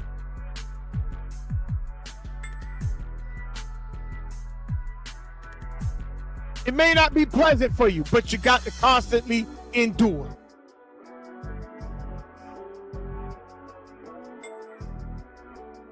A lot of times it may be a painful situation, but you got to constantly endure without interruption.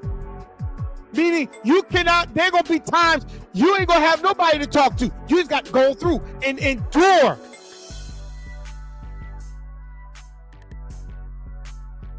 See how that work?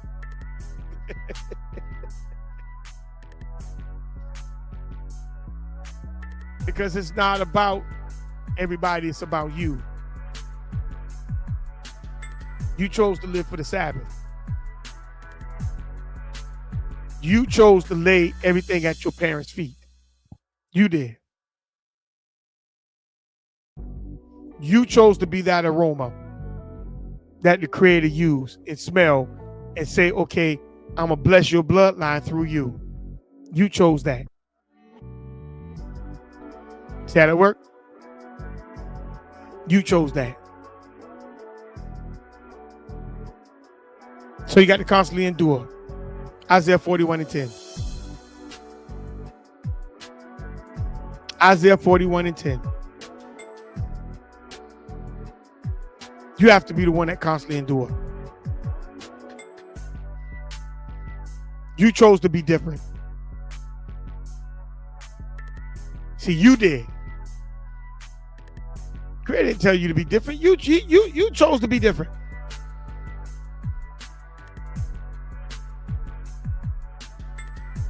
But see, when it gets hard, a lot of us ready to give up. We crash out. We crash out.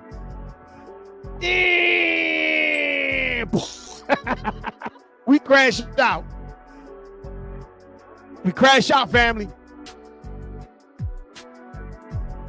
See? We crash out.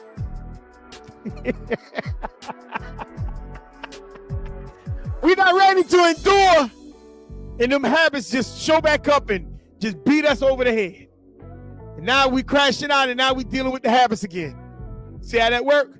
Sister Latoya put up Jeremiah 33:14. Turn, O ye backslided children, says the Creator. For I am married unto you, and I will what? Take you one of the city and two of a family, and I will bring you into Zion. That's right, but you have to turn back, family. You have to turn back.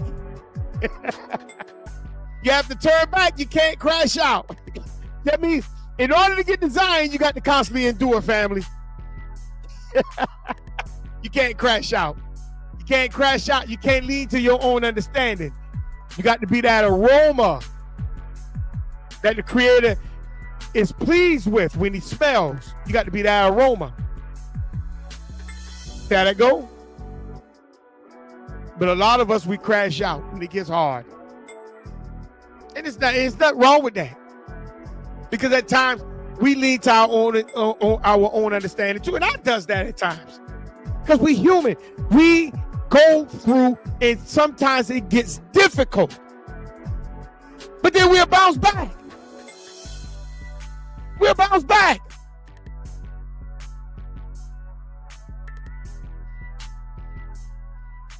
But we have to learn to constantly endure without interruptions. Without it. Isaiah 41:10 says what? Isaiah 41:10? Yeah, Isaiah 41:10.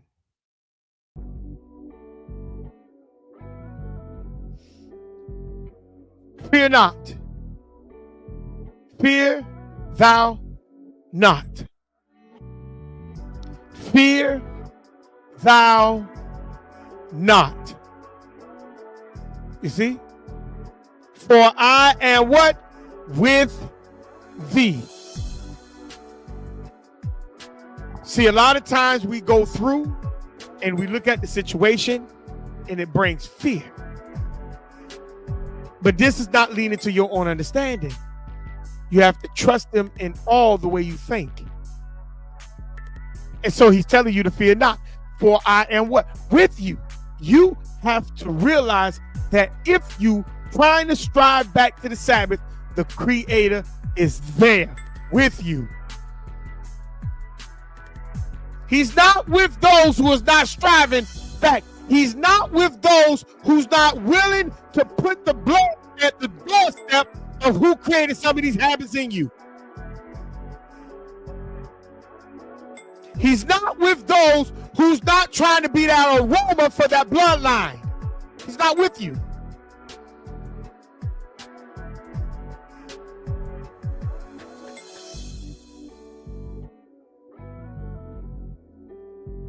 So he's telling the ones that he's with, fear not, for I am with you.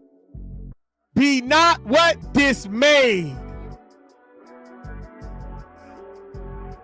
For I am your power. Do you see that?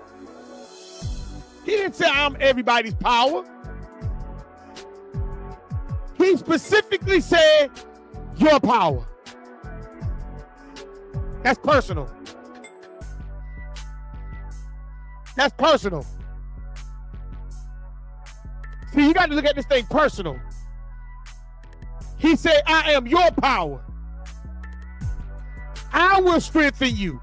I will strengthen you. He didn't say we will strengthen you. He said, I will strengthen you. That's personal.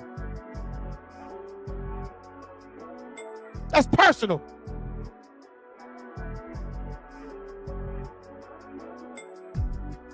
See, you can't look for nothing else to strengthen you but the Creator. You can't look for nothing else to be there with you but the Creator.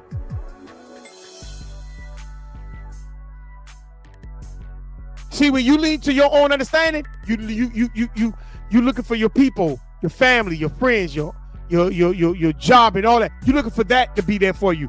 But when you constantly wants to endure to get back to the Sabbath, you're not going to have nothing in there but the Creator. You're not looking for nothing else to strengthen you. The strength coming from the what? The Creator. He said, I will strengthen you. Yea, I will help you. He's going to help you. You see? He's going to strengthen you. He's going to help you. He said, I am your power. I will uphold thee with the right hand of my righteousness. He said, he's going to do all this. He told you not about no JC. He told you not. He said he's going to do all this.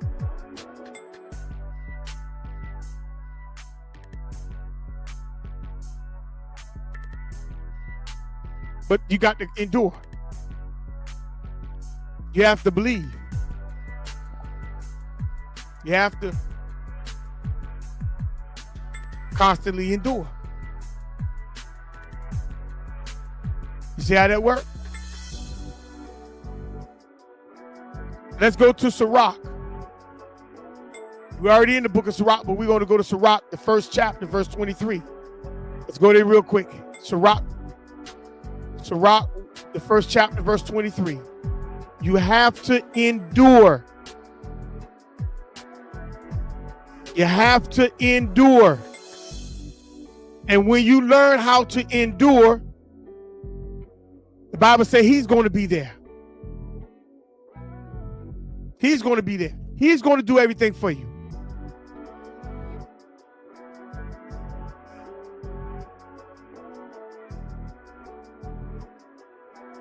He's going to be there for you.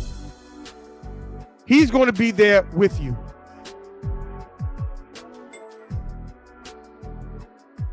This is what he say. I'm going to be there. I'm going to be there.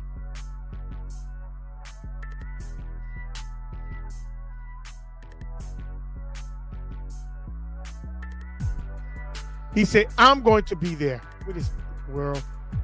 I ain't got time for this. Let me go here, right here.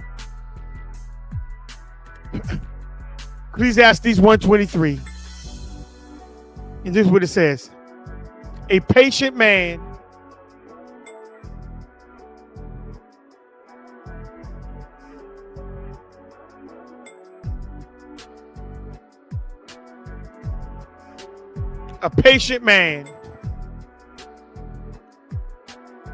will tear for a time, and afterwards joy shall spring up unto him. You see, a patient man will tear for a time.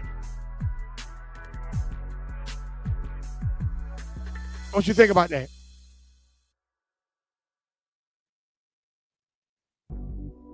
I want you to think about that. A patient man will tear for a time.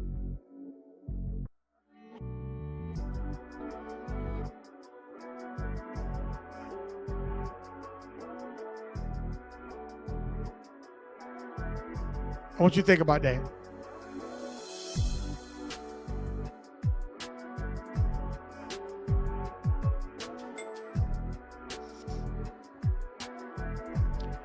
Those who stay patient, those who are patient stay calm until the right moment. And then cheerfulness comes back to them. Read that again. Those who are patient stay calm until the right moment. See, when you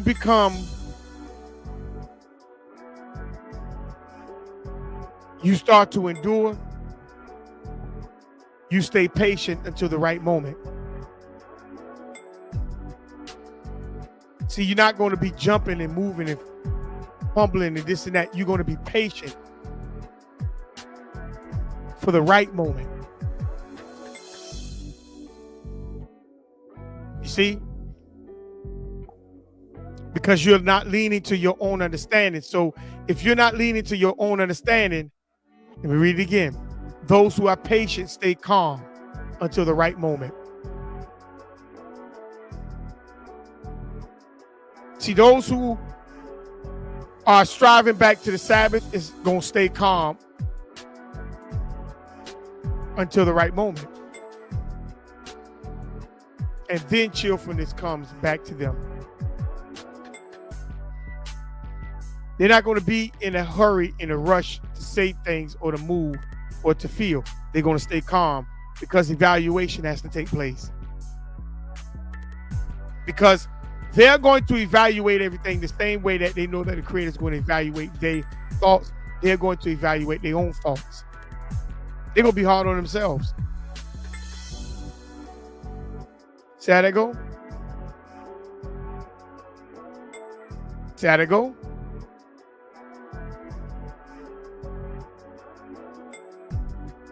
Let's stay in Sirach and let's go to the 11th chapter. You have to, those who are patient, you got to be patient. Patience is a virtue. Patience. Patience. You can't be in a rush. The Creator moves slow, so therefore you have to learn to move and react slow. Sirach, the 11th chapter, verse 17. You have to learn to move slow.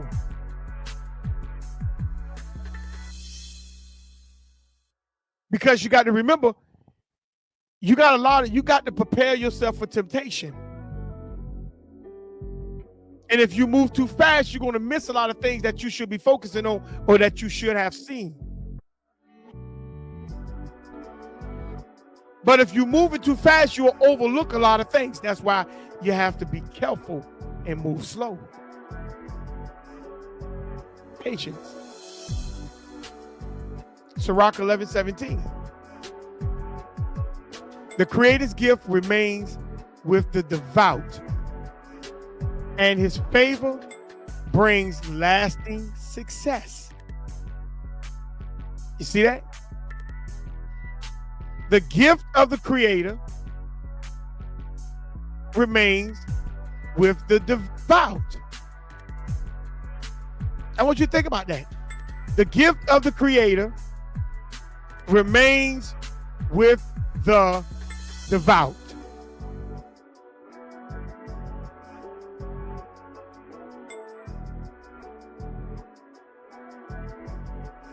The gift of the Creator remains with the devout.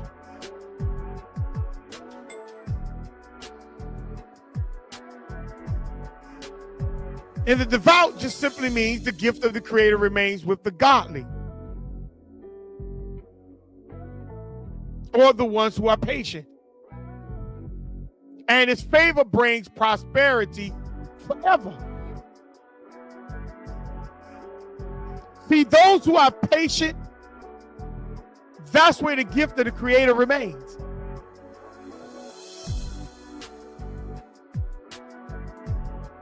Not the ones that move in haste. That's why you must think carefully and make sure your thoughts, that you trust in the Creator with all, because his gift, you want his gift to remain with you.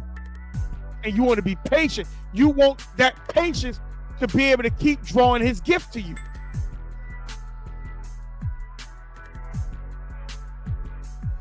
Does that work? The gift of the Creator remaineth with the what? The godly, or the patient, or the devout. For his favor brings prosperity forever.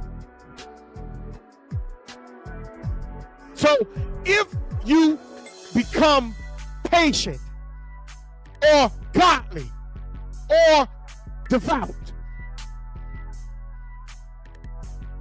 when you get his favor, prosperity is going to be there forever. Meaning you're never going to be without.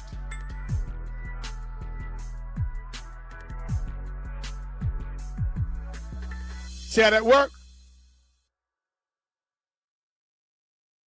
And he says, and make not haste. Make not haste. Make not haste, family.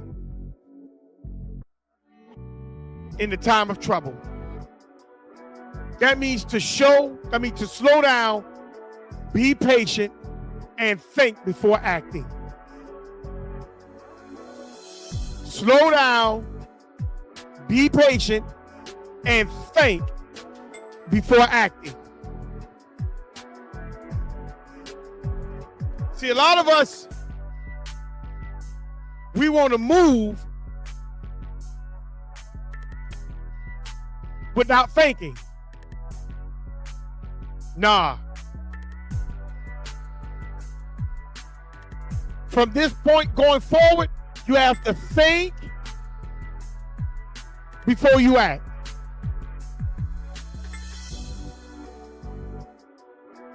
He says, make not haste in the time of trouble. When trouble comes, when you start to see your spirit is attracting the familiar things back to you, don't be in a haste to run. When you see that you are not, or this or that, and this ain't going your way, don't be so haste to give up. Don't be so haste to move or act or doing something or feel in some way. Now don't do that. Don't do that, family. Don't do that.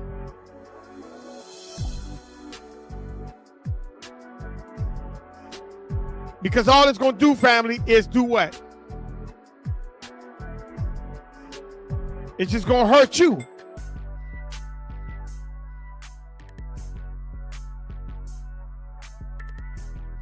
Let's go to Ecclesiastes, the 5th chapter.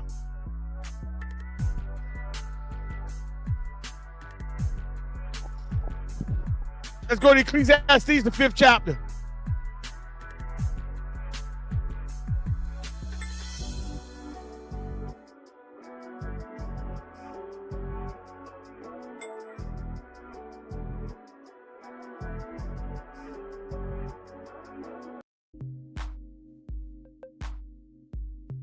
Ecclesiastes, the 5th chapter, verse 2.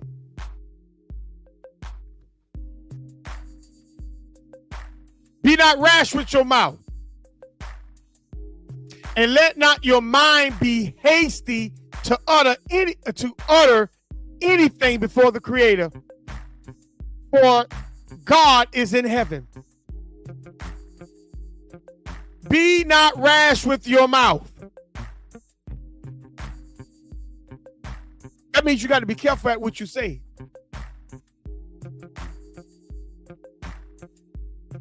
See, a lot of us, when things happen, we just ready to speak. We ready to talk. We ready to say.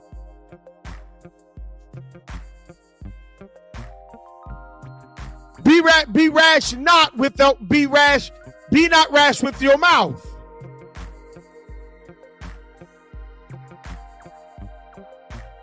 Meaning, before I even open up my mouth, I got to be careful at what I say.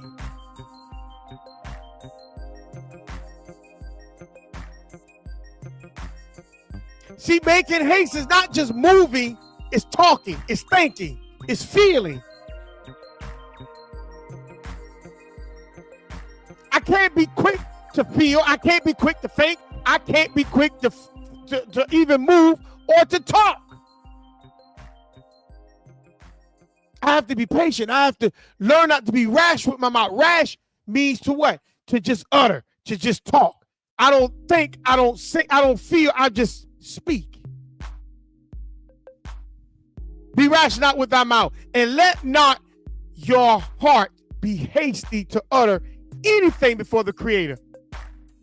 For the Creator's in heaven, meaning that when you sit there and you say stuff, like one brother this morning told me, talking about, let me pray for you. No, we don't need to pray for you. You don't need to pray for me. See, because we think just because somebody say, let's pray. No, look at where they're at. Are they trying to get back to the Sabbath? Or is that just religious prayer? You see how that go? And then when you let them pray for you, they're going to be rash with their mouth, meaning that they're going to say anything.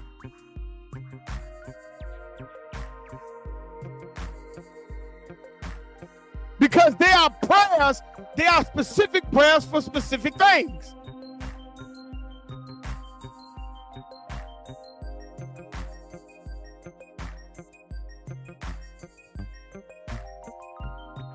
And let not your mind be hasty to utter anything before the Creator, because the Creator's thoughts is not in your area.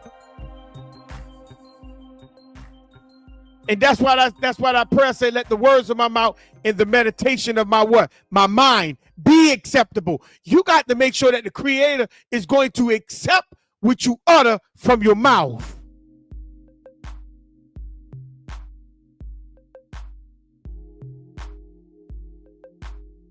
See, this getting back to the Sabbath.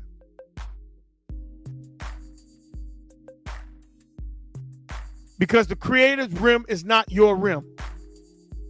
So you can't come to the Creator in the position of you.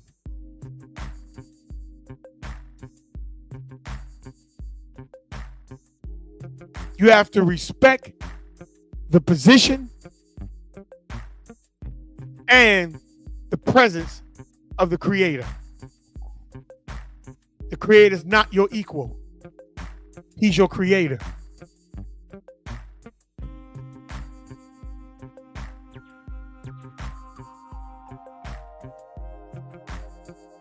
And thou upon the earth, therefore let thy words be few. See, the Creator is above you and you are beneath him. So let your words be few when you are sitting there speaking to the Creator.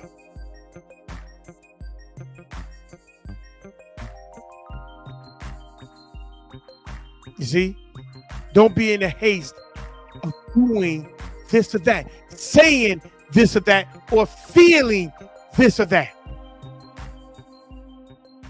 Proverbs 10:19. Let's get it. Let's get it. Proverbs 10:19. You cannot be in haste. See, a lot of us we be in a haste because we lean into our own understanding.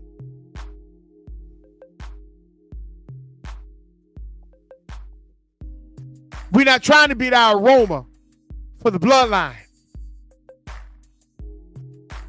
And we feel like because the Creator got to hear my prayer. No, he don't. No, he don't. That's your feelings talking. The Creator really don't need you.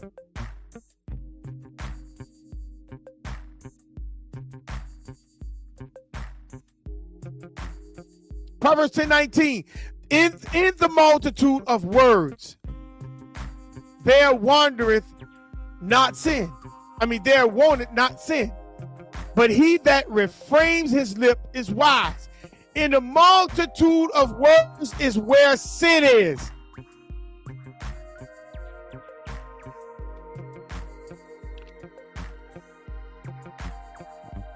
In the multitude of words is where sin is.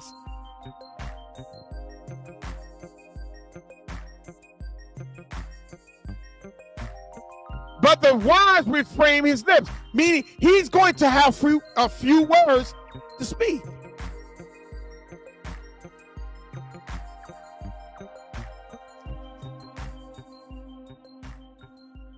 See, when the person talk, sin is going to be right there. That's why the old saying say, let a man continue to talk, he'll show you his sins. Let him keep talking. He's going to show you his sins. But a wise person refrain their mouth. They're not hasty to speak all the time. Not a wise person. So as you walk and you grow, you got to learn how to refrain your mouth.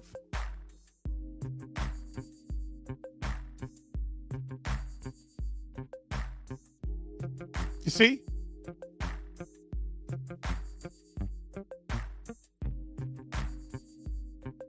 Because in the middle of multitude of words is where sin lies.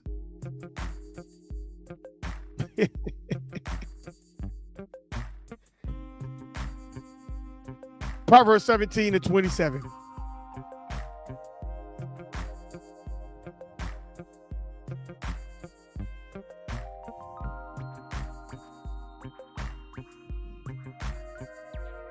Proverbs 17:27.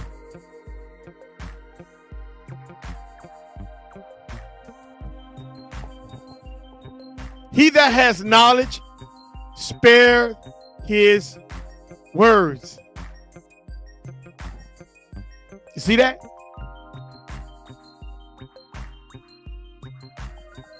He that has knowledge spareth his words. He or she is not always in a rush to speak. They're going to spare their words. You see that? Make not haste in the time of trouble. So when things happen, don't be so quick to always talk. Don't be so quick to always feel or move. React slow. I'm just showing you what words, but words also deals with feelings, and words also deal with movement.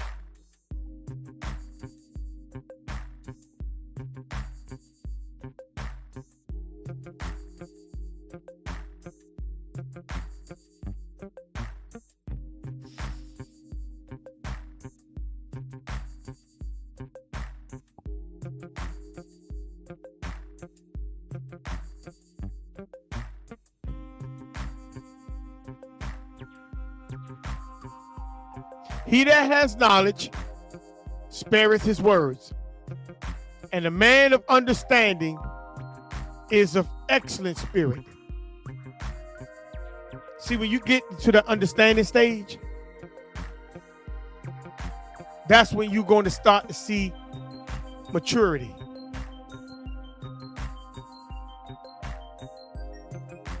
And you're going to see how their spirit move. It's going to be mature, perfect.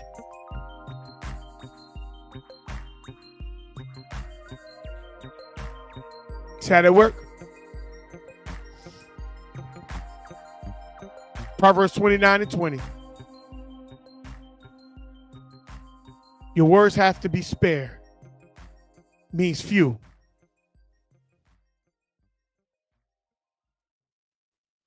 Proverbs 29 and 20.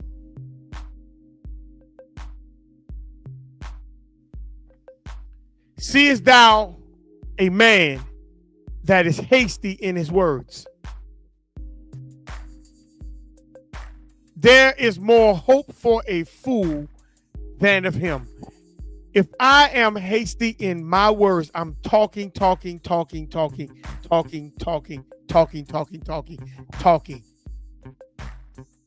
There's more hope for a fool than for me.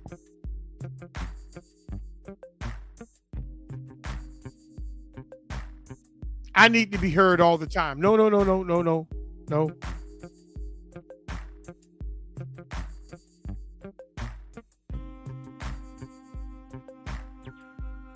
Because when you think, you're pondering your words. You see how that go? You're pondering how you think. Proverbs 15:28. You're pondering how you think.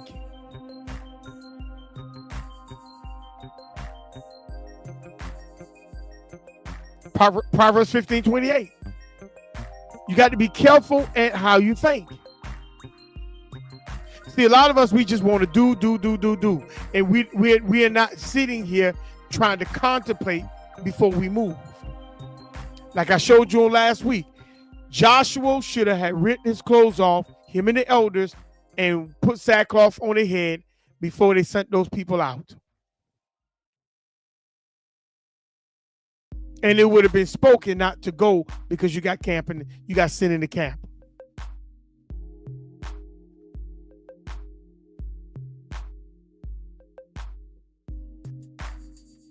But he didn't. He allowed those men because he was full of courage and of self.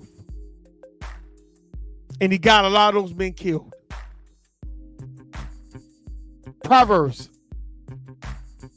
15:28. The heart of the righteous studieth to answer. The heart of the righteous, the mind of the righteous studieth to answer. They're not going to be in haste to move, to think or to feel. They're going to ponder on how to answer. The mind of the righteous studieth to answer, but the mouth of the wicked poureth out evil things. See?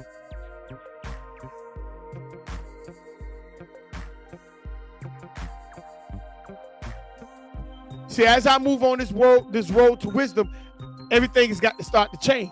Away from what was put in me to me getting back to the Sabbath. I put everything at the doorstep of where it belongs, but I have to set my mind right. Once when I come to an understanding in life. You see how that work? Because if my parents, grandparents, great-grandparents, cousins, uncle, nieces, nephews, or whatever, if they're not trying to go or be, I have to be that one.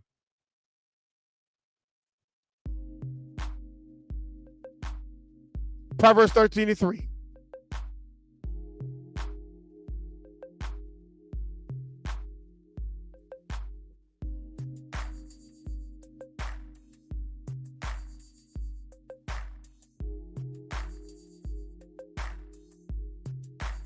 Proverbs 13:3.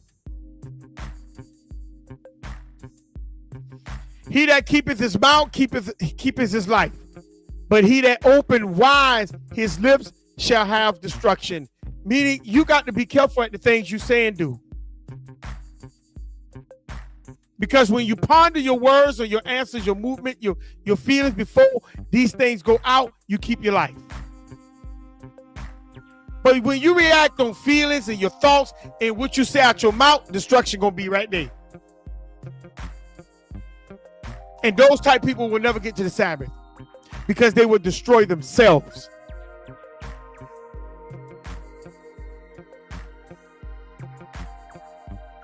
They destroy themselves. Proverbs 16:23. You got to learn to keep your mouth. You can't be in haste just because things doesn't seem like it's going your way. Proverbs 16:23.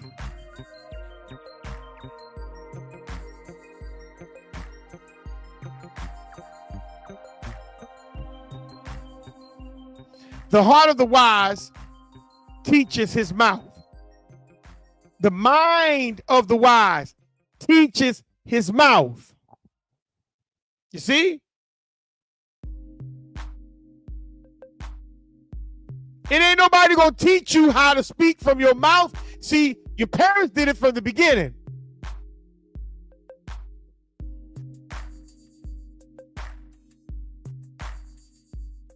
But now you got to now teach your mouth.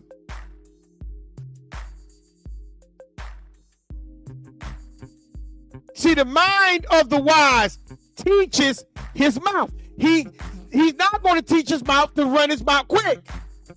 He's going to ponder his words. He's teaching his mouth.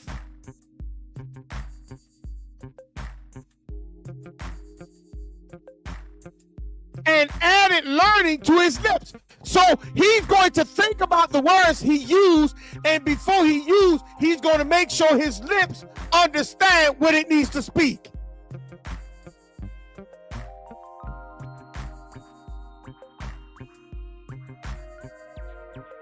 See, we got to learn to grow in wisdom. Because I'm trying to get back to the Sabbath, because when I speak to the Creator, I got to make sure what I speak from my mouth is correct, that he's going to accept what I speak, he's going to accept what I feel, and he's going to accept what I think. Let the words of my mouth and the meditation of my heart be acceptable in thy sight.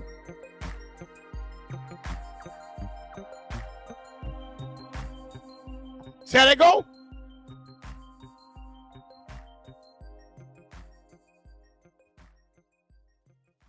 See how that go?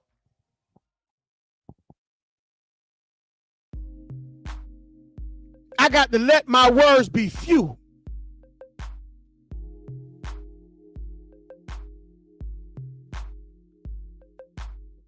Because why? I'm trying to get back to the Sabbath. I'm trying to let go of everything my parents and them did. They're not trying to get to the Sabbath. So why am I holding on to them? I'm going to honor them, but I'm not going to hold on to them. See how that go?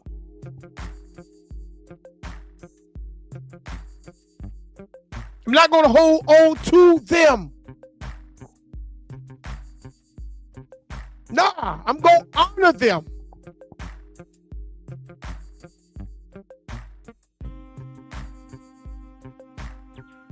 But that's it. Because if I follow them, I'm following them to destruction.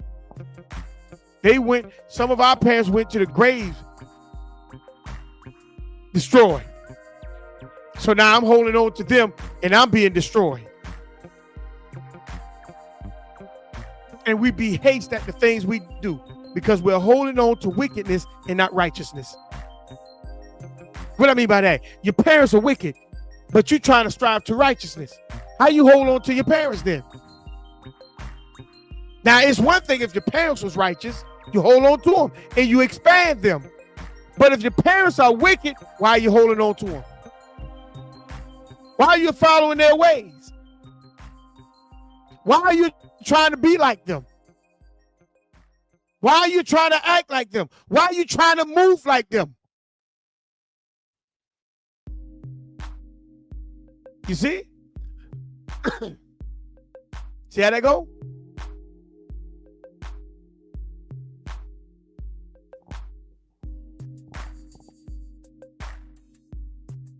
Let's go back to Ecclesiastes 2.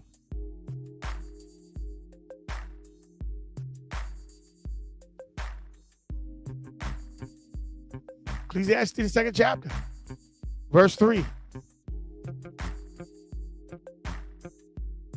You got to let these things go and strive to the Sabbath if that's your goal. And if it's not, then you need to continue to follow your parents to the grave.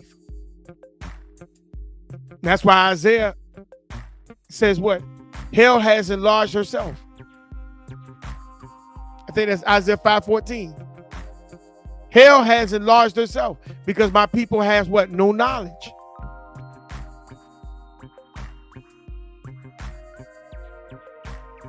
See, you don't want knowledge. You want to just continue to hold on to tradition, religion, belief, but not law. And as you move towards the Sabbath, the Bible says to cleave unto him. Cleave unto him. What that means, to stick, cling, adhere, or to unite with the Creator. Cleave unto him. Huh? Cleave unto him.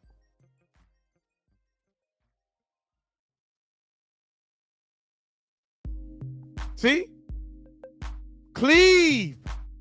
Unite with the Creator. Joshua 22:5. Let's ride there real quick. Joshua 22:5.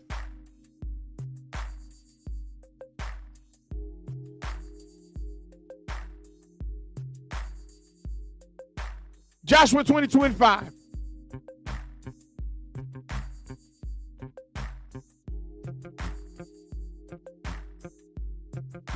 See, I'm trying to get back to the Sabbath. So I have to be careful with my mouth. Now I have to set my mind back aright, because I know my parents ain't gonna do it. Grandparents ain't gonna do it. Cousins, uncles, nieces, and grandchildren ain't gonna do it. So I got to do it. I have to be the one. Constantly endure. Keep my mouth, learn my lips.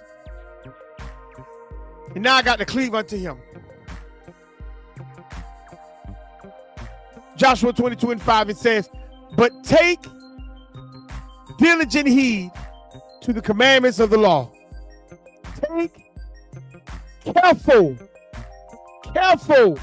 observance to do the commandments and the law. You see that? You got to be very careful at doing the commandments and the law.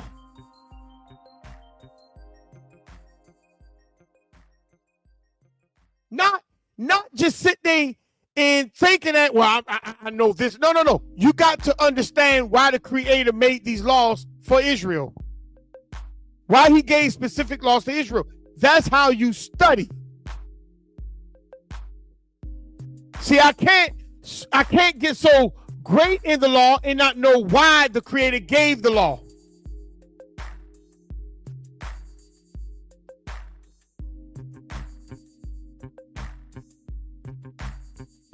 You see how that works? Which Moses, the servant of the Creator, charged you. He gave you the law for you to live by, and he propositioned you for you to live by it. He charged you. He charged you to love the Lord your God, to love the Creator, your power. He charged you to love the Creator, your power. This is cleaving. He's teaching you. He's showing you. This is what you need to do now. You need to cleave unto him. The first thing you need to do in cleaving is to love him. To love the Creator, your power. And to walk in what? All his ways. Not some, but all. Love him, walk in all his ways. Love him, walk in all his ways. And to what? Keep his commandments. Keep means to protect them. Because you're going to have some people come and try to tell you this not what the law says. Your job is to protect the law. Your job is to protect what the law says. That's why you got to know why he gave Israel the laws. You can't just learn the laws. You got to know why he gave the laws. This is protecting the law. Protect his commandments. And to what? Cleave unto him. And to what? Cleave unto him. What cleave means? To unite with him. To attach to him. Stick, cling unto him. And to what? Cleave unto him.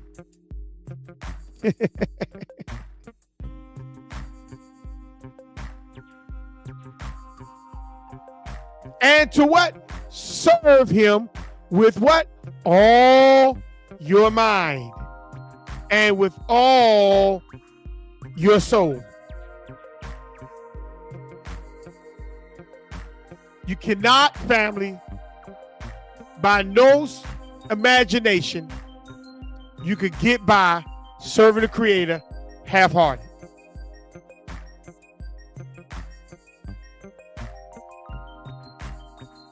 It has to be all or none.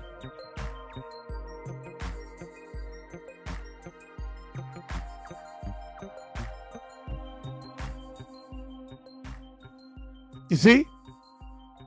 You have to cleave to the Creator.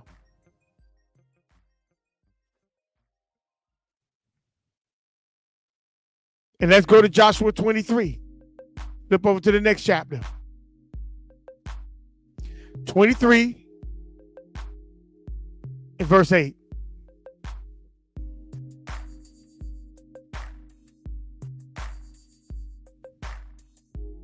(23 and verse 8).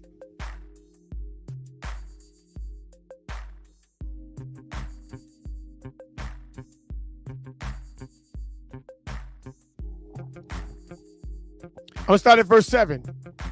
That you come not among these nations, these that remain among you, neither make mention of the name of their gods. See, you're not supposed to even call their gods names, nor cause to swear by them, neither serve them, nor bow yourselves unto them, but cleave unto the Creator your power, as you have done unto this day. You got to learn to cleave. You have to learn to cleave, family, as you moving into this walk of wisdom. You have to cleave unto the Creator.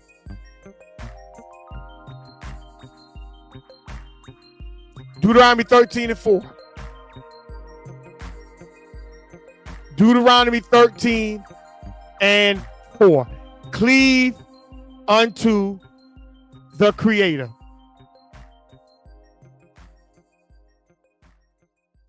Deuteronomy 13:4.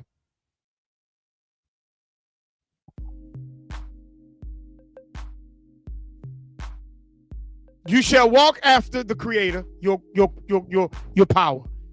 He said, walk after him. You know what that means? To walk after the Creator? Walk after him. He already gave you what? What the Creator already gave you? Laws. The Creator already gave you purpose. When he say walk after him, that means walk according to your purpose.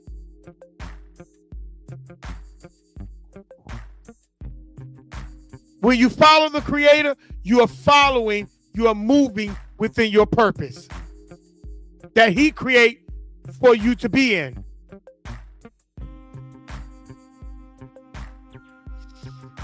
You shall walk after the Creator, your power, and fear him. Fear him. Fear don't mean to be scared of him.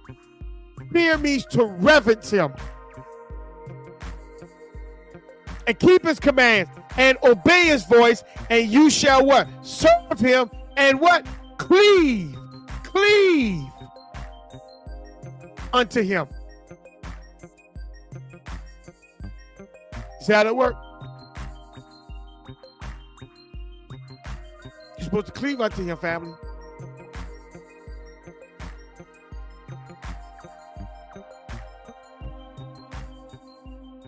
And he said, and depart not away. Family, you don't supposed to depart away from the Creator. See, when you cleave unto the Creator, you do not supposed to depart. How do you depart from the Creator? You depart from the Creator, family, by following everything else other than what he told you to follow. Being everything else other than what he purposed for you to be. When you go outside of your purpose, you have depart away from him. So in other words, family, let me show you how these other nations got you departing from the Creator. They got you believing that you're an African American. They got you believing that you're black. You Negro. You colored. They got you believing that. That makes you depart from him. They got you believing that you come from another hemisphere. That departing from you because you are indigenous to a certain landmass. But they got you departing from him by believing that you come from another whole hemisphere. That's what they got you believing.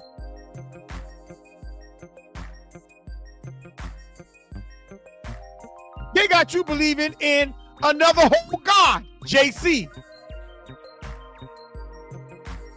So you depart from him. But when he says depart not away, meaning all those things that you was taught from parents to school to community, get rid of it. Get rid of it.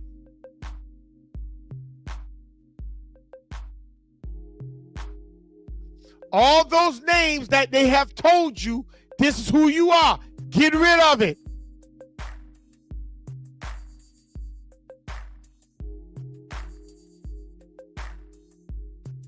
You see?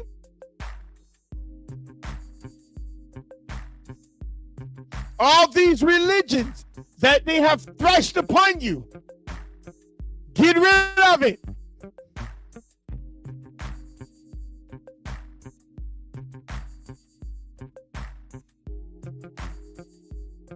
The education that they told you that you needed, but it does nothing for you when it comes to the Creator. Get rid of it.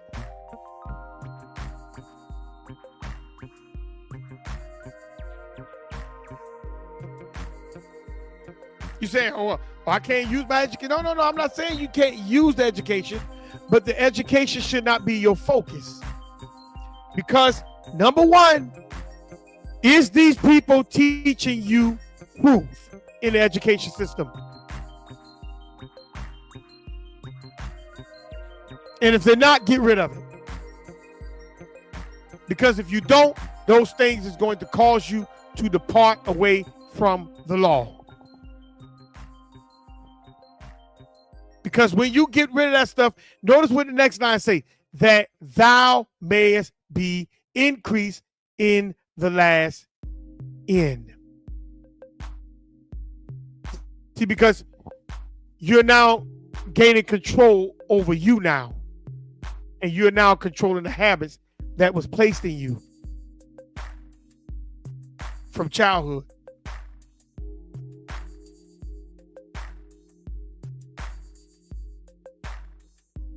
We have to be honest.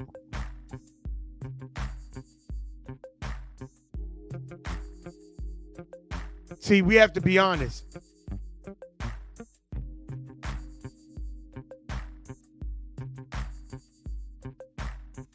Verse 4, and I'm about done. Whatsoever is brought upon thee, take cheerfully.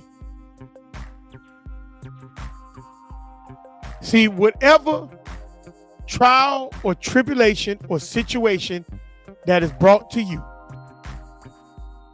he said, take cheerfully. Do not let that thing change your energy. Do not let it change your energy.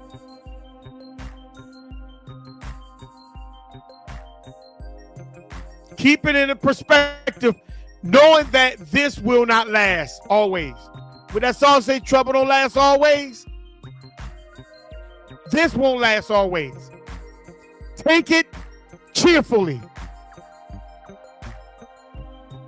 Be happy it's there because there's something in it for you to learn. And notice what the next line say, and be patient when thou art changed to a lower state. So when you're going through something and it's taking you downward, you have to be patient. You can't be quick to get out of it. Be patient. Slow it down. Slow it down. Be patient. When thou art changed to a low state, meaning people liked it you, but now they don't. People want to talk to you, but now they don't. People follow you, but now they don't. People used to come to you for advice, but now they don't. You see how that work? That's changing to a lower state. You was doing this, now you're not. You had this over here popping, but now it's not. A lower state. Now people look at you strange. They're looking at you strange. See, you change to a lower state now. Now all of a sudden it seems like everybody done turned against you. That's a lower state, family.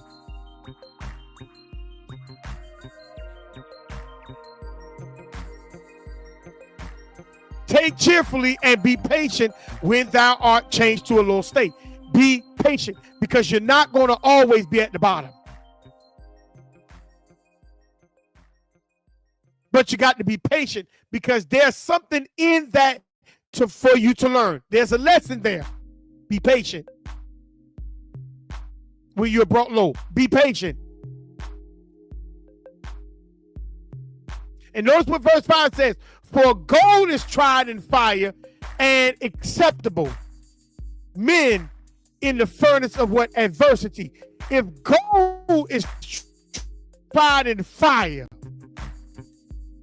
and if you're trying to get back to the Sabbath, you don't think that you don't think adversity is going to try to come stop you?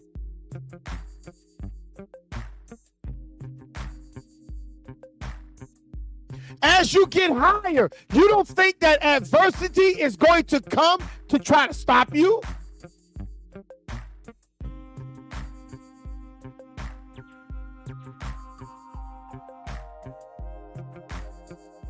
What you think about that? Adversity.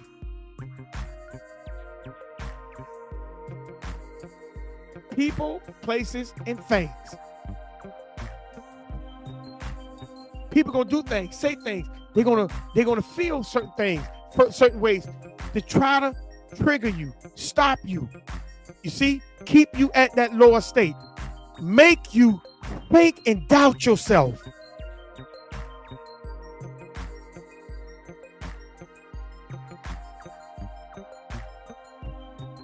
Adversity means life. Life's gonna try you, but how you gonna respond back to it? How am I going to respond? Verse 6. Believe in him, and he will help me. See, it doesn't matter what you're going through. You just got to learn to believe in the Creator. You got to trust him with all your heart, everything. And he's going to help you.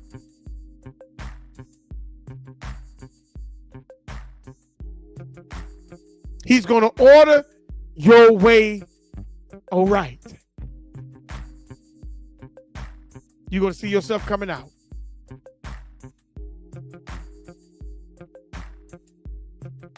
You see how that works?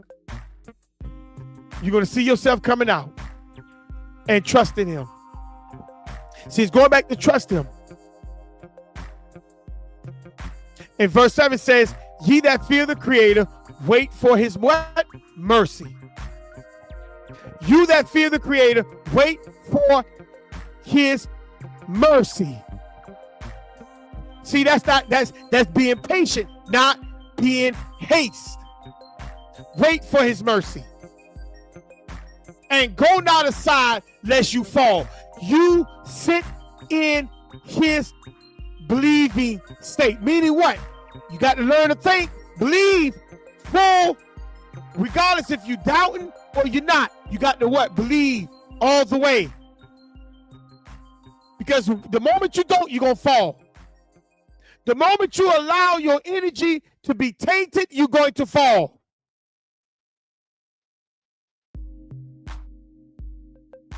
You're going to fall because you stop believing.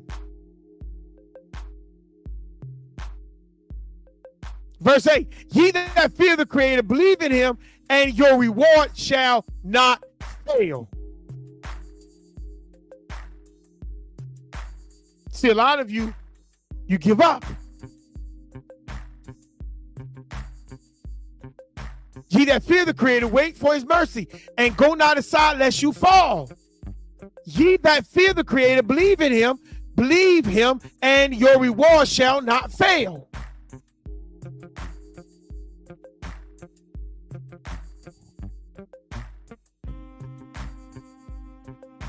So, when you see a person going through and they fall, it's because they stop believing.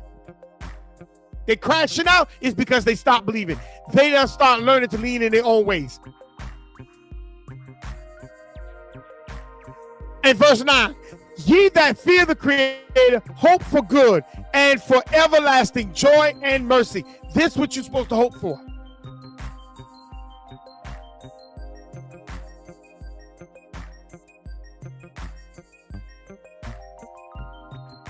Because you already know what you've been through from your childhood.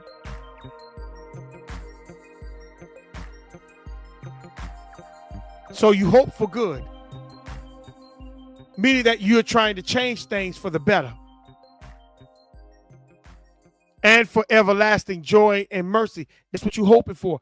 Everlasting joy and mercy. You're hoping for things to change for the better.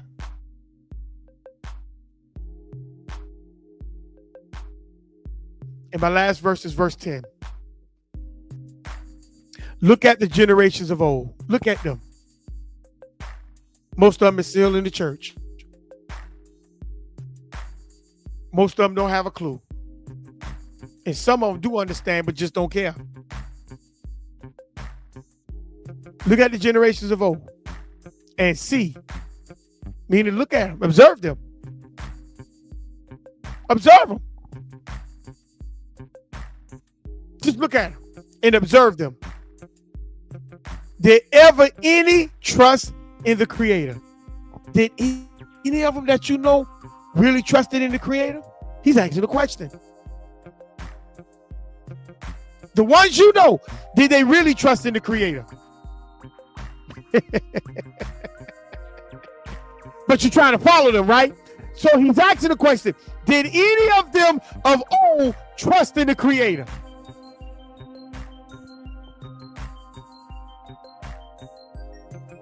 And was confounded. Meaning the ones that really trusted in the Creator, was they confounded? Meaning they confounded? Did they not have the things that they need? The ones that really trusted in the Creator.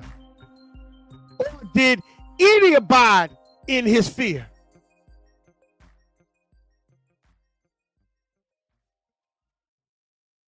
And was forsaken. Even in their ignorance. Did you see the Lord? Did you see the Creator abandon them?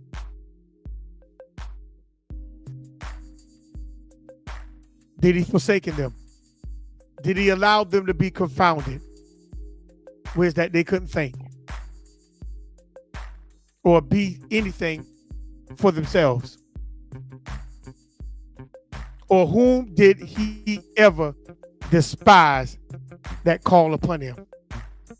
Whom did the Creator despise that ever called upon him? Who?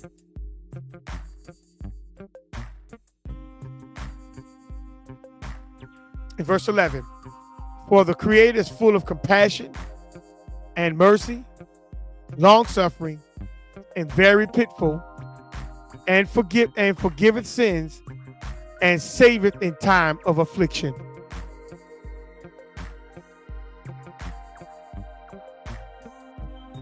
Woe be to the fearful hearts and fainted hands, and the sinners that goeth two ways. Now I'm gonna stop right there. Family, the Creator will save you. But you have to go backwards, even in the generations of old, through their ignorance. Was they confounded?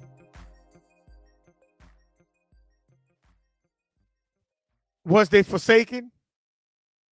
Or was they despised?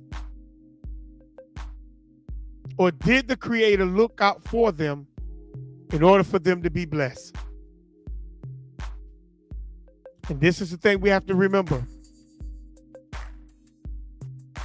In order to travel the road of wisdom, you have to lay at the feet of those that have raised you. If they didn't raise you in the law, they raised you wrong. And you have to acknowledge that. And you have to now be that sacrifice, that aroma that the Creator accepts to heal your bloodline. Because if you don't, and you follow those that was before you, even though the Creator had blessed them through their ignorance, that was because you was coming. But now you're here, what you gonna do?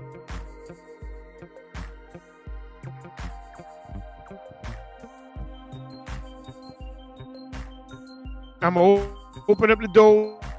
I'm gonna open up the doors. I'm gonna open up the chat.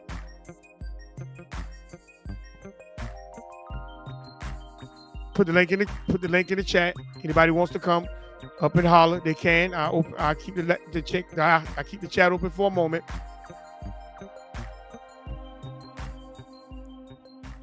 The link is in the chat. Walking in wisdom, you have to acknowledge how you was raised. And if you wasn't raised according to the law, then you was raised wrong. And 9 times out of 10, that's all of us. Am I willing to tell my parents you raised me wrong? You didn't raise me according to law. But I'm still honor them I'm going to be not moving quickly with my mouth, but I'm going to be patient at what I say. I'm going to constantly endure.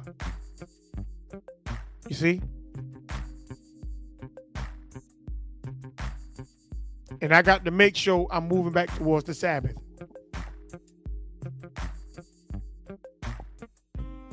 So, family, we thank you for joining me tonight. This is Moray Yaakov and ITFTR Network. Moving towards wisdom, you have to know how to move. Why and when. So as that we can get back to the Sabbath together. So family, on next time, we thank you for joining me. Make sure you press that like button if you haven't. Press that like button and press that share button so as that YouTube can see that people is watching and they can share, they can move this channel also to others to let them know that we're here as well. Also, the One God Project will be coming out soon. Be on the lookout for that as well. And family, we thank you for joining me. This is Moray Yaakov and ITFTR Network. Shalom.